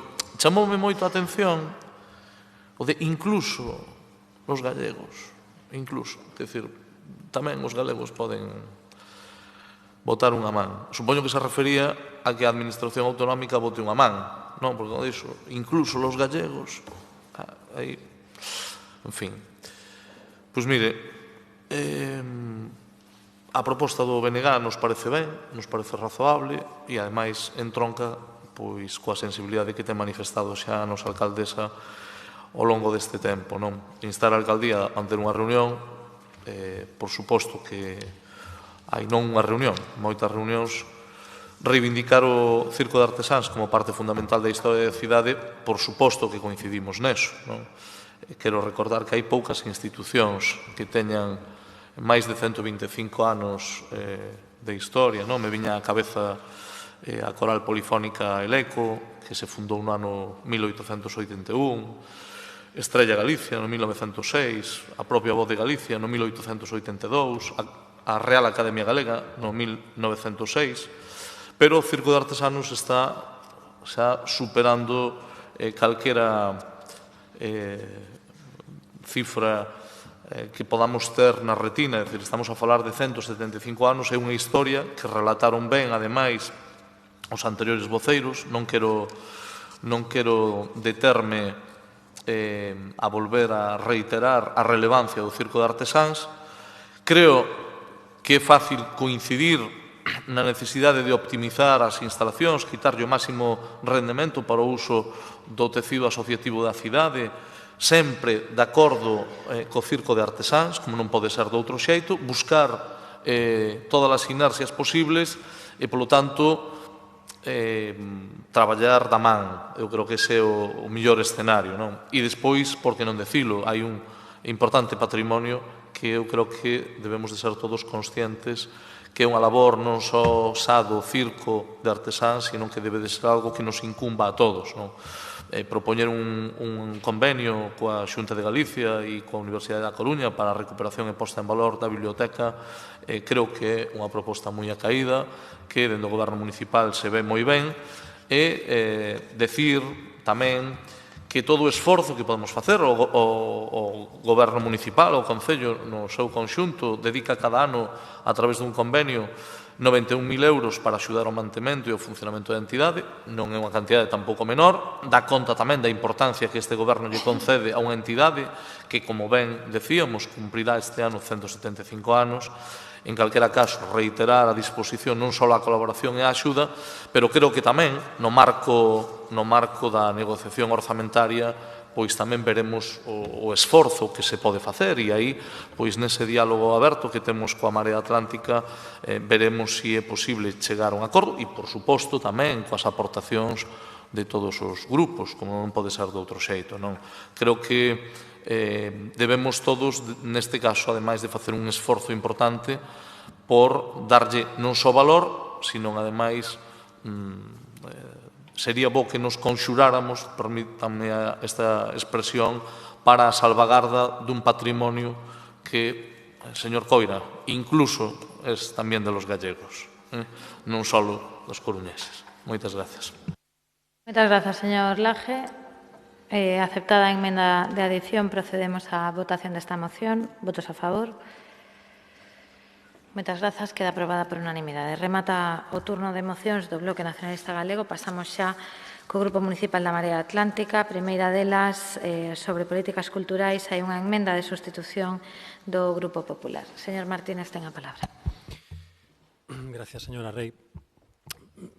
Até que fixo ese regate final, señor Coira, tilla totalmente despistado. Pensei que se equivocara de moción. Estaba adiantándonos a súa intervención para esta, ¿no? Que é especificamente sobre as políticas culturais e non sobre unha institución máis que centenaria da nosa cidade. En todo caso, está ben porque sabe que compartimos o diagnóstico, témolo compartido expresamente moitas veces. É un diagnóstico que penso que tamén comparte o Bloque Nacionalista Galego e iso, como remarcamos na nosa moción, ten dado como resultado acordos amplísimos, e que a cultura, a diferenza do que acontecía no pasado mandato, sexa protagonista de moitos debates. Por resumilo, creo que as vulnerabilidades propias do sector cultural, máis o impacto moi específico da pandemia sobre esas actividades moi dependentes, moi estacionais e, ademais, moi dependentes da reunión de moitas persoas, tanto no espazo público como en espazos pechados, máis un terceiro elemento non previsto que o abandono do Goberno Municipal do ámbito cultural, producen como resultado que o tecido estea nunha situación gravísima. E este adxectivo gravísimo non é meu. Pouco despois de registrar esta moción outro día recibimos un escrito da plataforma Unímonos ou Afundimos que emprega literalmente este adxectivo. Di que a súa situación, a situación do sector, dos traballadores e as traballadoras da cultura é gravísima. As nosas críticas á xestión que retrataba o señor Coira na súa intervención son coñecidas, témolas feito con vehemencia, pero tamén é certo que sempre as combinamos con propostas dende o primeiro día do mandato. Está moi ben que se nos diga que as nosas propostas son atinadas ou son oportunas ou que poden ser mellorables, pero que van na boa dirección se despois non se traducen en nada. E, digamos, como di ese tip de Twitter, da igual cuando leas esto. Un bucle no que debatemos, negociamos, nos poñemos de acordo, facemos propostas e, cando volvemos ter o seguinte debate, seguimos exactamente no mesmo punto. E por iso recopilamos algunhas das propostas que recibiron apoio mayoritario, das propostas da Marea Atlántica que recibiron apoio mayoritario neste salón de plenos no último ano e pico e pedimos que se cumpran. Señora Gallego, está moi ben a súa emenda, pero é outra moción. Eu propóñolle unha cousa. Como estou seguro de que o seu grupo está de acordo coas cousas que propoñemos e que pedimos que se fagan con urxencia, retiren a emenda, apoien a nosa moción e nos comprometemos a traer ao próximo pleno unha moción conxunta a que convidamos a sumarse ao BNG exixíndolle ao Goberno municipal que cumpra os acordos plenarios. Ningún problema. Pero, home, non é unha emenda. É unha emenda que substitúe, deixase en propósito específico esta moción e fala de outra cousa. Esa outra cousa que é a garantía do cumprimento dos debates plenarios e o respecto polos dereitos dos grupos municipais, cuestión que, como todo o mundo sabe, este grupo defende até as últimas consecuencias, como demostrou o contencioso e a sentenza favorable que recibimos por vulneración dos nosos dereitos fundamentais. Remato, o que propoñemos aquí é que se cumpran 5 ou 6 propostas que xa trouxemos a este pleno, que recibiron o apoio maioritario da corporación e, en particular, que se acelere a constitución do Consello Local da Cultura, que foi proposto aquí, respaldado aquí, hai máis dun ano, e que, cando menos, permitiría que o sector tivese un lugar onde expresarse e onde arrimar o ombro para sacar as políticas culturais do confinamento, por ser fino, no que están neste mandato. Nada máis, moitas grazas. Moitas grazas. Señora Faraldo. Bueno, cando vin esta moción, e máis aparecendo como aparece nela a plataforma Unímonos ou Afundimos, pois me puxen en contacto con ela para saber do seu pensamento. E, aínda que non coñecían a moción, pois a avalan, e, por tanto, para min xa é suficiente como para votar a favor. En todo caso, esa plataforma traslada, creo que a todos, unhas declaracións, unhas reflexións que hoxe quero utilizar a miña intervención non para falar no meu nome nin en nome de Podemos Coruña, sino de alto falante para eles. Vou nas trasladar porque así me comprometín a este pleno. Din: as traballadoras e traballadores da cultura e espectáculos seguen cunha drástica baixada de ingresos. Afecta a todos e a todas, pero fai que as xeneracións máis novas posiblemente vexan imposibilitado o seu paso ao profesionalismo. Xente cunha grande calidade artística posiblemente nunca cheguen a ser profesionais. Para iso, o Concello da Coruña debe promover, con todas as garantías sanitarias que nese momento sexan indicadas, creación de programas concretos para levar a cultura aos barrios, tanto en espazos públicos, na rúa ou cubertos, centros municipais e outros, en escolas infantiles, escolas, institutos, horas lectivas, con música, danza, circo, artes escénicas, ou mesmo charlas pagadas por profesionais de diferentes ámbitos que falen do seu traballo, talleres prácticos, contratación por varios días de espectáculos teatrais, musicais, danza, non só dun día ou dous. Especial atención ao público infantil e xuvenil. Programas en espazos públicos de propiedade privada, bares e pubs, con especial atención ás salas de música da cidade que tanto levan traballado pola cultura. Tamén a creación de eventos para a súa emisión polas redes do Concello, YouTube, Facebook, creación de becas e axudas a traballadores e traballadoras da cultura, directas en función á baixada de ingresos por causa do COVID, facilmente demostrable pola declaración do IRPF. Nova convocatoria do Presco, con maior dotación, tanto en xeral como as persoas que poidan acceder a elas. Que nesas axudas se poida contar cunha remuneración polo traballo profesional das persoas solicitantes. Creación do Rexistro de Profesionais da Cultura e Espectáculos da Coruña, bella promesa deste Concello. Sobre ese censo, pódese traballar en que accións levar a cabo e a súa situación real. Especial atención ás traballadoras que sufriron, unha vez máis, con máis forza a crise desatada pola COVID-19. Liñas especiais de axuda para elas. Especial atención ás persoas máis novas. Teñen case imposible acceder a traballar na cultura e nos espectáculos. Instar a Xunta de Galiza a que suba os orzamentos dedicados á cultura, que a Xunta programe e conceda axudas directas de traballadores e traballadores. Son moitas as maneiras de facer chegar o traballo das persoas que se dedican á cultura e aos espectáculos a un público que está desexando asistir a eventos culturais. Unímonos ou afundimos. Hasta aquí a súa voz. A miña é que vou a votar a favor. Grazas. Grazas, señora Faraldo. Polo BNG, señora Beira. Sí, en primeiro lugar, quixera anunciar que nos imos abster na emenda do Partido Popular, porque votar en contra dunha emenda que di que se cumpran as mocións de todos os grupos políticos sería como dicir que nós non estamos a favor de que se cumpran as nosas propias mocións. Aí a perversión da propia emenda. Entendemos que a Marea Atlántica recolla na súa moción, como non pode ser de outra maneira, a necesidade de cumprir cos acordos propostos polo seu propio grupo municipal e aprobados en pleno, e así darlles unha preeminencia por riba dos outros acordos aprobados por iniciativa de outras organizacións políticas. Mas nós tamén somos dos que temos feito propostas aquí en pleno, dos que temos achegado tamén ideas para a promoción da cultura na nosa cidade, teñense aprobado declaracións institucionais, por vontade, digamos, e por papel, pois, como sabemos, o papel terma de todo, pero logo están as políticas concretas, non? E esas políticas concretas non se están efectivizando.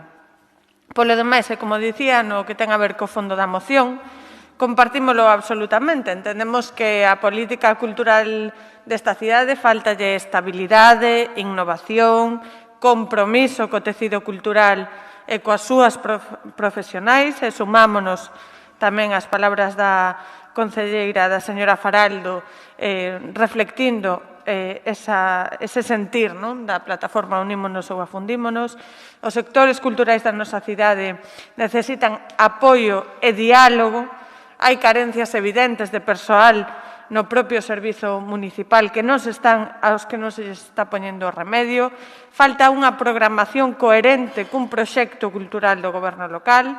E a pouco máis non temos nin programa de lecer no Fórum no Ágora neste outono se non chegamos a facer unha advertencia pública desde o Grupo Municipal do BNG, algo tan básico e tan continuista como o programa de lecer.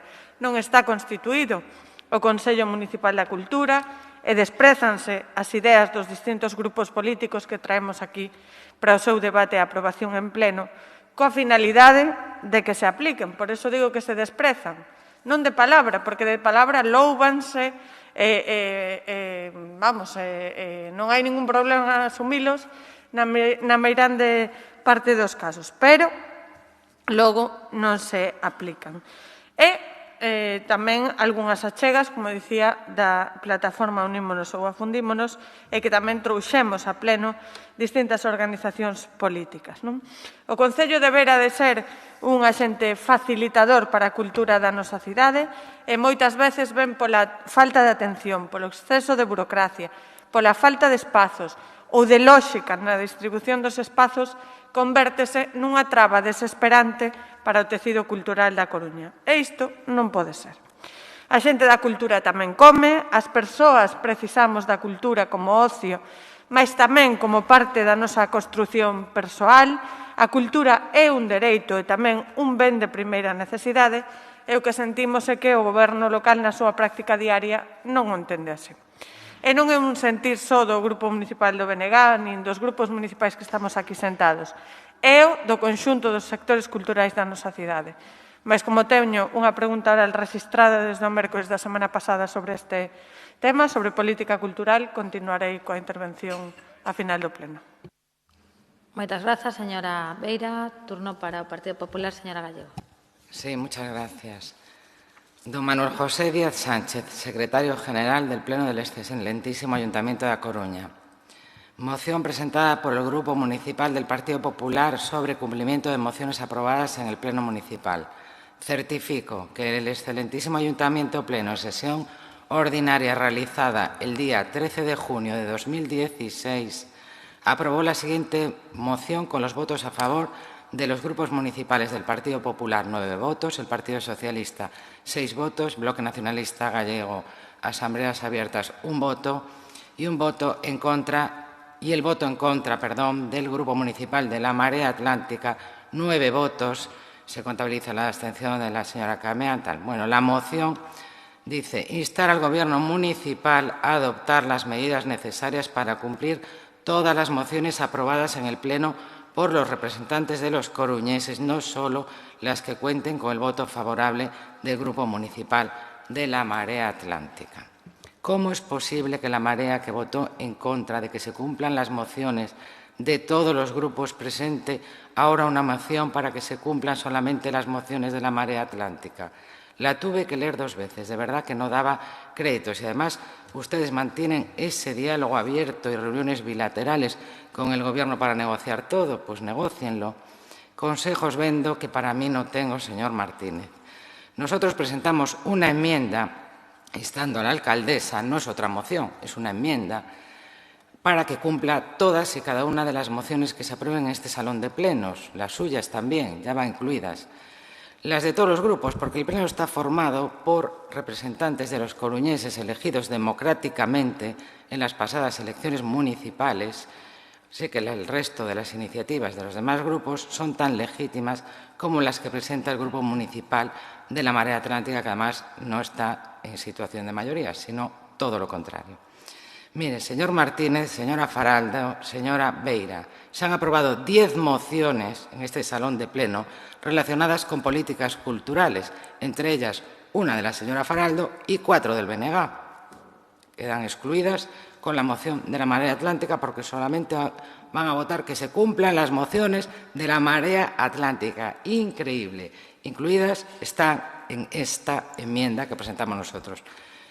De todas formas, está muy bien que aquí nos pasemos horas debatiendo sobre mociones y todos nos levantemos, porque realmente lo que son los asuntos del Pleno nos han llevado 10 minutos, además abreviamos para no perder mucho tiempo, y todos levantemos la mano y votemos a favor para quedar bien, pero que luego las mociones se guarden en un cajón y no se haga nada con ellas. Por supuesto que el apoyo al sector cultural es fundamental, y así lo hemos manifestado, porque es uno de los sectores más castigados por la pandemia, pero también hay otros, como el comercio, como los autónomos, el turístico. Es fundamental revitalizar los barrios y dotarlos de equipamientos. Son muchas las mociones aprobadas en este salón de pleno y por parte del Gobierno municipal no se ha hecho nada. Hoy mismo acabamos de aprobar por unanimidad una moción firmada por todos los grupos relativa a los mayos de la Sagrada Familia, muy extensa y con muchas peticiones. Veremos qué se hacen porque levantar la mano, como ya he dicho, es fácil. Lo difícil es trabajar y queda poco más de año y medio para que termine el mandato. Ya han dicho que esa moción es una declaración de intenciones, lo hemos oído aquí. Nos preocupa esa afirmación. Señora Rey, le volvemos a repetir que es momento de diálogo, de llegar a acuerdos entre todos, de negociar un presupuesto entre todos adaptado a la situación actual, de bajar impuestos y de ayudar a la recuperación económica. Solo vemos fotos, vemos anuncios, calles cortadas, eliminación de aparcamientos y la ciudad sale en prensa por robos, ocupaciones, botellones en el Orzán, caos de tráfico y poco más. Las noticias positivas, por mucho que ustedes digan que no, vienen de mano de la Xunta de Galicia. Muchas gracias. Muchas gracias, señora Gallego. Señor Laje, última intervención en este punto. Gracias, señora alcaldesa. Señora Gallego,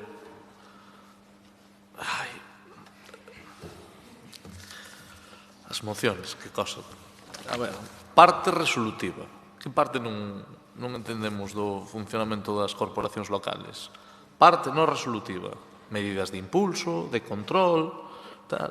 É dicir, pois, eu cando lle dixen algunha vez que era unha expresión de deseos, non lles gustou, pero formúlanse propostas, deseos, e se poden chegar incluso a compromisos. Pero vostede puso un bo exemplo. Fai un anaco, manifestamos un desexo compartido de facer moitas actuacións. Se vostede chegara aquí por primeira vez á corporación, como a señora Faraldo, pois podría disculpar que vostede o dixera de forma non consciente ou inocente. Vostede sabe perfectamente cal é o marco de relación, co cal, en fin, se vostede non estaba de acordo coa moción conxunta e ao respecto dos mallos, o que tiña era que non suscribila. Supoño que estaba de acordo, pero ao tempo que estaba de acordo sabía perfectamente que non levaba un compromiso orzamentario. Ou cando se aproba unha proposición non de lei nunha Cámara Legislativa leva consigo un compromiso orzamentario. Verdad que non? No pleno da corporación local, unha moción non leva os compromisos e acordos aos que cheguen os grupos. E, por certo, nesta moción, teño de dicirlle que sí, que hai un compromiso e hai unha negociación co grupo da Marea Atlántica. E claro que o hai. E o compromiso que te anuncio aquí hoxe é que antes de que remate este ano podremos levar á comisión correspondente o regulamento que non ten o Consello Local da Cultura. Porque para constituílo e para que funcione, primeiro temos que dotalo dun regulamento. Por certo, e non é algo pechado solo acordado coa Marea, tamén se facilitará nesa comisión que se teñen posibilidades de millora, que incorporen milloras, señora Gallego. É dicir, diálogo e mantendida, por suposto. Aquí se pide, se insta ao Goberno a cumprir as mocións sobre políticas culturais aprobadas no 2020-21 e especialmente que se cree o Consello Local da Cultura. E o Goberno formula un compromiso neste pleno para dar un paso adiante. Primeiro paso, ser capaces de dotarnos dun regulamento que facilite a creación dese Consello. Segundo paso, no ano 2022, nos primeiros meses do 22, pois, cando haxe un regulamento, poderase dar o seguinte paso e constituir e crear o Consello Local da Cultura. Por lo tanto, eu creo que vostede, por trayectoria e por experiencia, sabe suficientemente cal é o marco de xogo. Eu despois, lógicamente, nas disputas que teñan sobre temas de pasados mandatos, pois non podo entrar porque seguramente descoñeza moitas das cousas ás que vostede alude. Pero, en fin, non me faga ter que ser o abogado defensor do señor Martínez, porque el deféndese ben solo. Eu o único que lle digo é que vostedes fagan propostas, que ademais están moi ben as propostas que fan, porque nós tomamos nota e iso permitir facendo cousas. É dicir, é unha tarefa moi constructiva, todas esas mocións que plantean. Bueno, pois, agradécese moito que non sexa unha postura destructiva, sino que traian aportacións. Hai veces que non estamos de acordo, pero outras moitas, pois, facilita o traballo do Goberno. Por lo tanto, darlle as gracias e decir que vamos a apoiar esta moción da Marea Atlántica, formulando, ademais, un compromiso que é o que acabo de establecer fai uns segundos. Moitas grazas, señor Laje.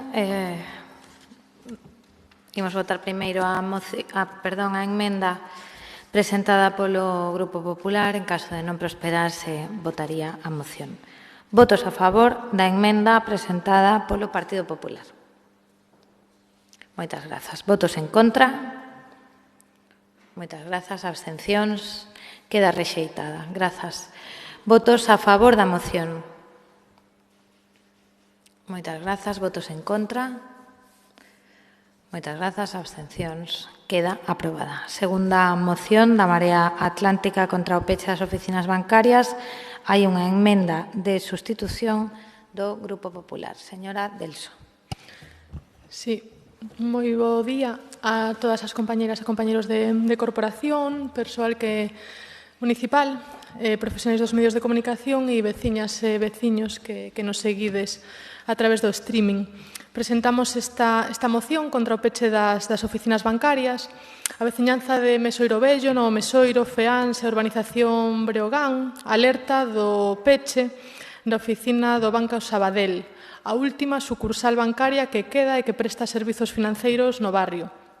Anteriormente xa pecharan as súas oficinas CaixaBank e o Banco Santander, deixándose en servizo, e teño que correxir aquí porque na moción decimos 7.500 veciños e veciñas, pero incluindo todos os barrios, estamos falando de máis de 10.000 veciños e veciñas que quedan completamente sen ningún tipo de servizo financeiro no barrio, sendo obrigados a desplazarse ata 4 kilómetros ata o barrio de Mato Grande para facer xestións bancarias.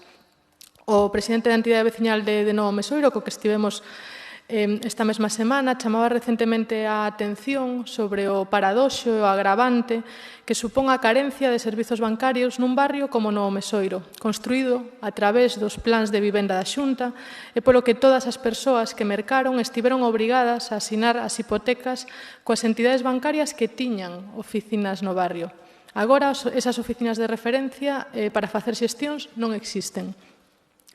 E é que levamos anos asistindo a un desmantelamento progresivo dos servizos das entidades financeiras. Galicia perdeu xa máis da metade das súas oficinas bancarias dende 2008, contando na provincia da Coruña actualmente con ata 10 concellos sen ningunha sucursal a día de hoxe. O pasado mes de setembro pecharon varias oficinas de Abanca en municipios da provincia como Zas, Fene, Cerdido, A Baña ou Vimianzo, a pesar das mobilizacións e protestas veciñais. E tal e como recolle o último informe do Banco de España do mes de agosto sobre infraestructura e vulnerabilidade no acceso ao efectivo, a disponibilidade axustada á demanda é un principio básico de garantía de inclusión financeira. Este mesmo informe recolle que o uso do diñeiro en efectivo segue a ser importante para moitos cidadáns e moitas cidadás, en particular para persoas de maioridade, menor renda e menor nivel educativo, así como para aqueles que sofren a fenda digital. Na actualidade, falamos de 1,3 millóns de persoas en situación de vulnerabilidade media ou alta no conxunto do Estado español, das case, o 300.000, un 23%, viven en Galicia. Esta situación é consecuencia dunha clara e errónea reconversión do sector financeiro, especialmente inxusta e alarmante polo historial da principal causante destes peches. A banca é o resultante da venda a prezo de saldo das caixas de aforro previamente rescatadas con diñeiro público. Un proceso opaco en o que as institucións públicas investiron millóns de euros para o rescate de entidades que logo acabaron en mans estranxeiras sen recuperar o pagado no proceso de rescate e fusión, e sen compromiso nin control a posteriori. Mentres afonda na desertización bancaria do país e na exclusión financeira, tanto en cidades como no ámbito rural, a banca gañou neste trimestre 137,4 millóns de euros, un 8,2% máis que no 2020. E por se fose pouco, a banca gañou este verán o concurso da Xunta para instalar caixeiros no rural, subvención pola que recibirá ata 2,8 millóns de euros ata 2025. A práctica usureira, pola que se pechan sucursais e a vez se reciben millóns de euros para a súa sustitución por caixeiros, está a obter a contestación da veciñanza nos concellos mencionados e de alcaldes e alcaldesas de todas as forzas políticas. Ante o progresivo peche de oficinas bancarias que se está a producir na cidade, é fundamental que dende o Concello da Coruña e o conxunto da Corporación amosemos o noso apoio á veciñanza, o seu rexeitamento da exclusión financeira. Compre lembrar que no pasado mes de xuño a última oficina bancaria que quedaba no barrio do Castrillón foi pechada e xa a veciñanza nas súas reclamacións reclamaba maior apoio e mesmo mediación do Goberno municipal coa entidade bancaria. Por todo iso, e remato xa, instamos ao Goberno municipal a amosar o seu apoio á veciñanza ante as reclamacións de peche, do previsible peche da última sucursal bancaria que queda no Mesoiro, Mesoiro Bello, Feans, Urbanización Breogán, e a mediar coa entidade bancaria para que este peche non se produza. Instar a Xunta de Galicia que estude deixarse en efecto a convocatoria de axudas para abrir caixeiros da que se beneficiará a banca a custa da desertización bancaria rural e instar ao Goberno municipal a presionar as entidades bancarias para que manteñan abertas as súas oficinas e os horarios de atención ao público, estudando a posibilidade de retirar os fondos municipais desas entidades, de incorporar clausulado na contratación de créditos e servizos financeiros que penalice o peche de sucursais ou evitar que se publiciten como patrocinadoras en eventos financiados con cartos municipais, entre outras vías de presión. Máis nada, grazas. Moitas grazas, señora Delso. Señora Faraldo, o seu turno. Grazas. A evolución do mundo da banca no noso país é un claro reflexo da estrategia planteada por Noam Chomsky: problema, reacción, solución.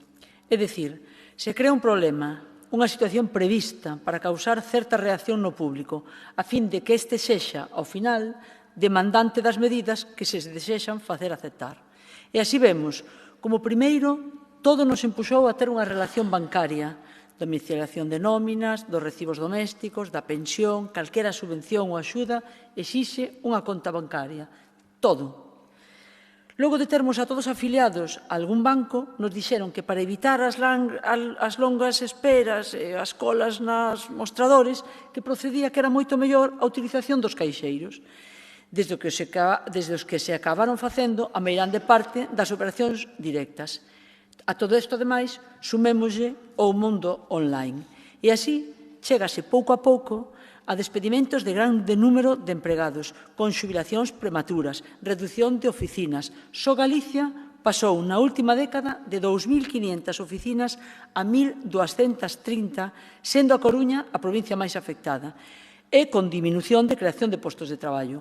Antonte mesmo, No Obelisco, o persoal do Sabadell protagonizaba outra protesta ante o peche de 41 oficinas na cidade que pode levarse a 1.500 en Galicia, acompañadas de máis de 1.700 despedimentos. E así vanse desfacendo de persoal, de sucursais bancarias, dos puntos de atención a través destes caixeiros. E lles cae unha subvención da Xunta de Galicia de casi 3 millóns de euros, xogada maestra. Ao final, xa non só rescatamos a banca, senón que pagamos cos nosos cartos os seus recursos. Dito en verbas daquel rato de nome Rodrigo, Pope da economía española, que chegou desde a dirección do FMI ata o banquillo dos acusados da Audiencia Provincial de Madrid. Es el mercado, amigos. Probablemente é unha visión simplista de todo o entramado no encaixe do mundo do sector financiero, pero o resultado é así de simple tamén. Mentras gañan centos e miles de millóns de euros, o servicio e as condicións son cada vez peores, máis elitistas, de difícil acceso para as economías máis débiles ou as persoas de avanzada idade, con enorme fenda entre o rural e o urbano, entre o periférico e o céntrico. Un despropósito. E esta revolución non se vai a gañar cunha moción nun concello, por moi boas intencións que a sosteña. Os partidos aquí presentes, con ámbito máis alá da Ponte Pasaxe, terían que ter unha resposta contundente no Congreso ante as denuncias que ali se elevan e se están elevando. Veremos. Nós, sin complexos de bandeiras nin siglas, non teremos dudas en combatir contra o que a nosa vicepresidenta Yolanda Díaz xa alertou como perigoso oligopolio bancario. En todo caso, neste intento de salvar algún moble, vaya por delante o noso voto a favor. Grazas, señora Faraldo. Señor Jorquera, polo BNG. Grazas, señora alcaldesa. Empezo por dicir que coincidimos co que plantea Marea nesta declaración de intencións. E por que digo isto? Bueno, digo isto en relación a algúns comentarios que se fixeron no debate da primeira moción que debatimos hoxe, a moción dos mallos, onde, inda que todos os grupos votaron a favor, parece que houve intervencións na que pretendían restarlle valor. E, efectivamente, toda a moción é unha declaración de intencións, é unha declaración de vontade política, non ten forza executiva. Eso pasa cando a promove o BNG, cando a promove o PP, cando a promove a Marea, pero se non concebimos a política como un xogo de apariencias, se se aproba unha moción será porque hai vontade política de levala a cabo e cumplila. E é certo que as mocións non teñen consignación orzamentaria, pero iso tamén ten fácil corrección. A moción dos mallos non ten corrección orzamentaria. Pero o BNG se compromete a condicionar calquer acordo orzamentario a que todos eses programas e liñas teñan plasmación orzamentaria. Se todos os grupos fixeran o propio, estaría asegurado que haxa dotación nos orzamentos do ano 2022. Dito iso, estamos de acordo co que plantea a Marea. De feito, no que levamos de mandato, suscitamos en pleno o peche da sucursal da banca na Avenida da Concordia, o peche da sucursal da banca na Rúa Orillamar, do caixeiro situado no mercado de Durmideiras. O peche de sucursais bancarias ten consecuencias moi graves en termos de destrucción de emprego. En moitas vilas do interior é un paso máis no proceso de desmantelamento de servizos e desmorecemento que vive a Galiza interior, pero ademais o peche de oficinas empeora a calidade do servizo, dificulta o acceso dos cidadáns a servizos financeiros básicos e moitas veces provoca auténticas situacións de exclusión. Pensemos en persoas maiores que dificilmente poden resolver as operacións por internet ou incluso usando un caixeiro. E tanto Mesoiro Vello como o Feán son núcleos cunha alta porcentaxe de xente maior.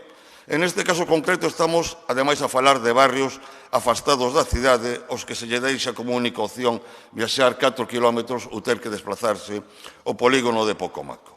Hai quen pode decir que unha decisión dunha entidade privada e dende as institucións públicas pouco se pode facer. Pero hai que lembrar que a banca foi saneada con fondos públicos. O propio Banco de España dá por perdidos máis de 42.000 millóns de euros do rescate.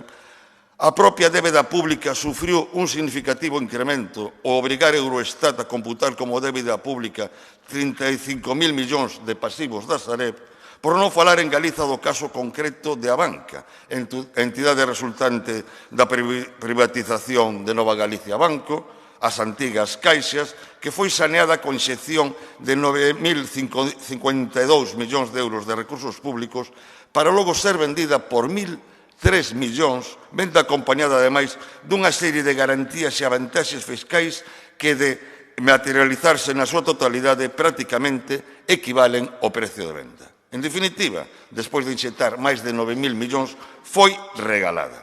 E ante esta situación, que fai a Xunta de Galiza? Porque lles lembro, señores do Grupo Popular, que a Xunta de Galiza ten competencias. Pois non fai outra cousa que subvencionar o peche de oficinas. Porque é subvencionar o peche de oficinas, subvencionar a instalación de caixeiros. Subvencionar a instalación de caixeiros é o mesmo que incentivar os bancos a que pechen sucursais prescindindo da atención presencial. Subvencionar a instalación de caixeiros é usar recursos públicos para pagarlle as entidades e infraestructura que necesitan para que sigan facendo negocio.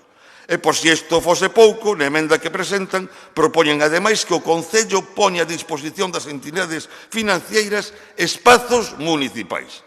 En definitiva, sei que unha banca pública é pecado, parece ser que iso é pecado mortal ainda que existe en moitísimos países, en cambio non é pecado enterrar miles de millóns de euros de todas e todos en sanear entidades para e subvencionar con cartos de todos os custos da infraestructura destas entidades financeiras. Curioso liberalismo o que vostedes defenden e practican. Pero, en calquera caso, como dixemos ao principio, coincidimos co que plantea a Marea nesta moción e por iso imos votar a favor. Moitas grazas. Moitas grazas, señor Jorquera. Polo Grupo Popular, señor Rodríguez. Grazas, señora alcaldesa. Bo día a todos. A ver, o primeiro, quero comenzar por agradecerlle a señora Beira que me rescatara bueno, vouño confesar, non tiña regresado de todo do receso e, bueno, pois a mención que fixo a esa búsqueda en Google de Feijóo culpa, pois, bueno, a verdade é que chamou a miña atención e, bueno, porque debo de conservar algo dese neno curioso que fun, pois se me deu por facer unha cousa que non ten ningún sentido, que foi tamén googlear Ana Pontón culpa, abrallante. Eso sí, o que non van a topar é esa diferenza que vostede decía de que Feijóo a veces culpa a algún, a veces culpa a outro. Non, Ana Pontón culpa sempre a Feijóo, é monoculpa. Entón, bueno, pois eu agradezo yo, por se o queren trasladar, mentras está nesa reflexión, falaba antes o señor Martínez do gran Ani Moretti, como non admiralo despois desa conmovedora radiografía da dor que foi a Habitación do fillo. Pero tiña outra película que era Vemos Papan, en que ese papa recén elexido, verdade, pois, bueno, ten aí un ataque de pánico antes de salir ao balcón e, bueno, resulta que se vai de reflexión, non? Como a señora Pontón está 2 días por Roma e, bueno, logo volve, sai ao balcón e ollo que o que di é que o sinte moito, pero que non é o elexido. Non penso que vayan por aí os tiros da señora Pontón, pero, bueno, aí o deixo. En fin. Imos falar da moción. Evidentemente, pois, bueno, todos sabemos, porque a toro pasado todos somos Manolete, entón 10 anos despois todos sabemos o que derivou dese proceso de concentración bancaria. Pero sí que tamén é certo que aquí parece que a única causa que orixina a situación na que hoxe estamos a debater, que por unha vez, ademais, temos que darlle as gracias ao Grupo de Marea. Por unha vez estamos a falar de un problema que seguramente se vai producir, pero aínda non se produciu. Ollo, isto é unha cousa que hai que ter en conta. Non chegamos tarde como habitualmente. Pero, bueno, aquí hai unha serie de cuestións que teñen influencia en isto. Previamente a esa reordenación bancaria, houve unha crisis financiera da que aquí, bueno, pues parece que ninguén se acorda. Parece que a reordenación bancaria, un día se levantou un goberno do Estado e dixo imos facer isto porque, bueno, pues porque sí. Non, home, non. Houve unha crisis previa da que ninguén parece acordarse.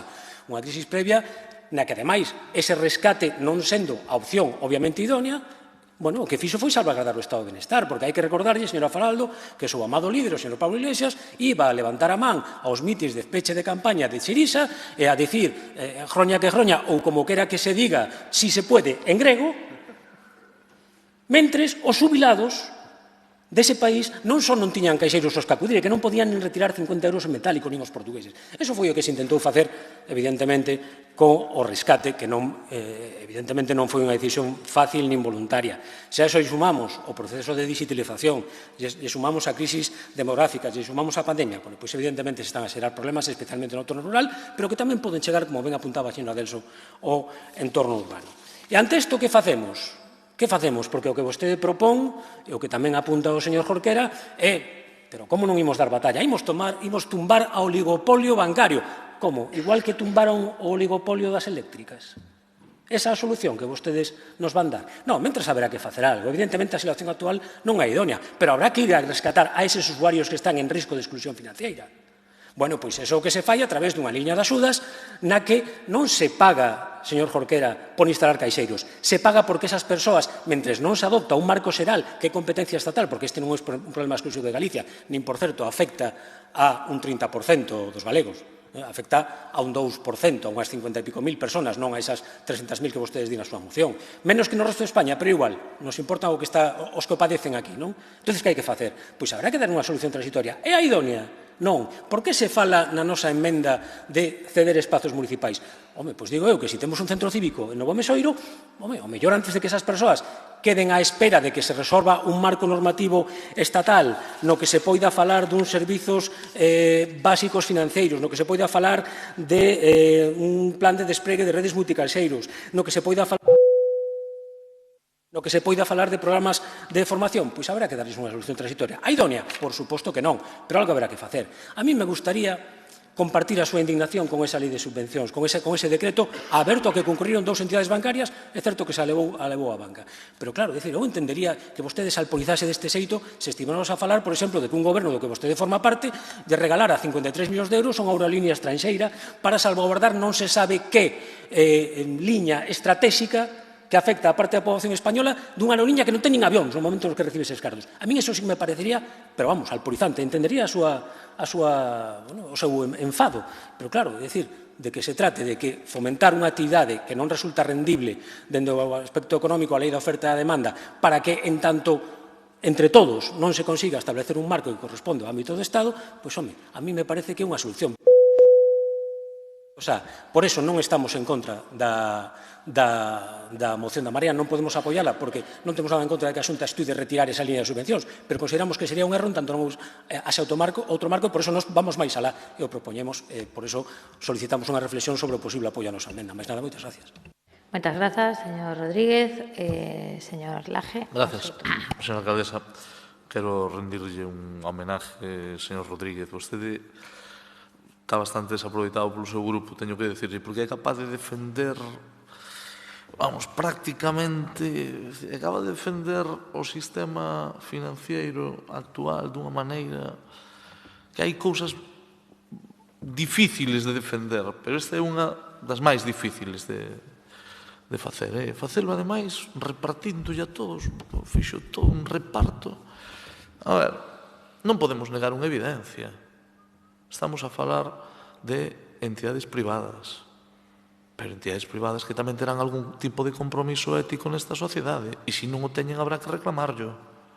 Porque falar desde as filas do Partido Popular da situación do sistema financiero e das caixas, cando en Galicia aínda non fomos capaces de saber que pasou coa desfeita das caixas galegas e teñen bloqueado no Parlamento de Galicia desde... que non quero recordar desde cando, é que se lle negou aos galegos saber a realidade de como, iba a decir, dous sujetos e uns cuantos máis fixeron o que fixeron coas caixas. E vostedes que gobernan en Galicia e teñen maioría absoluta, levan impedíndolle aos galegos e as galegas que se acabe a comisión de investigación do Parlamento de Galicia.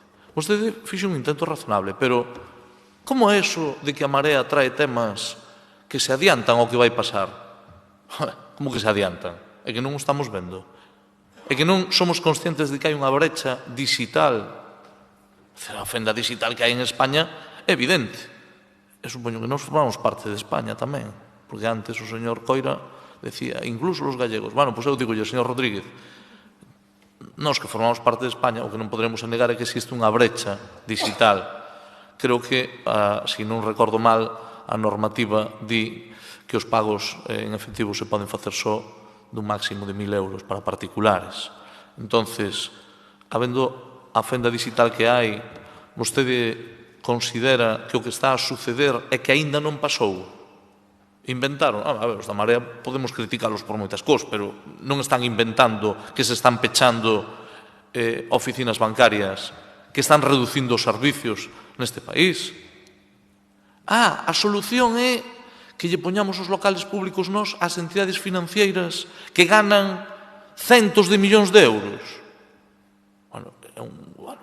A verdade é que vostede fixe unha intervención moi amena e moi simpática, pero a mí me parece dunha desvergonza que alguén defenda que se utilicen os espacios públicos para poñer a disposición de quen ten beneficios todos os anos. E moi lícito, porque a economía na que estamos.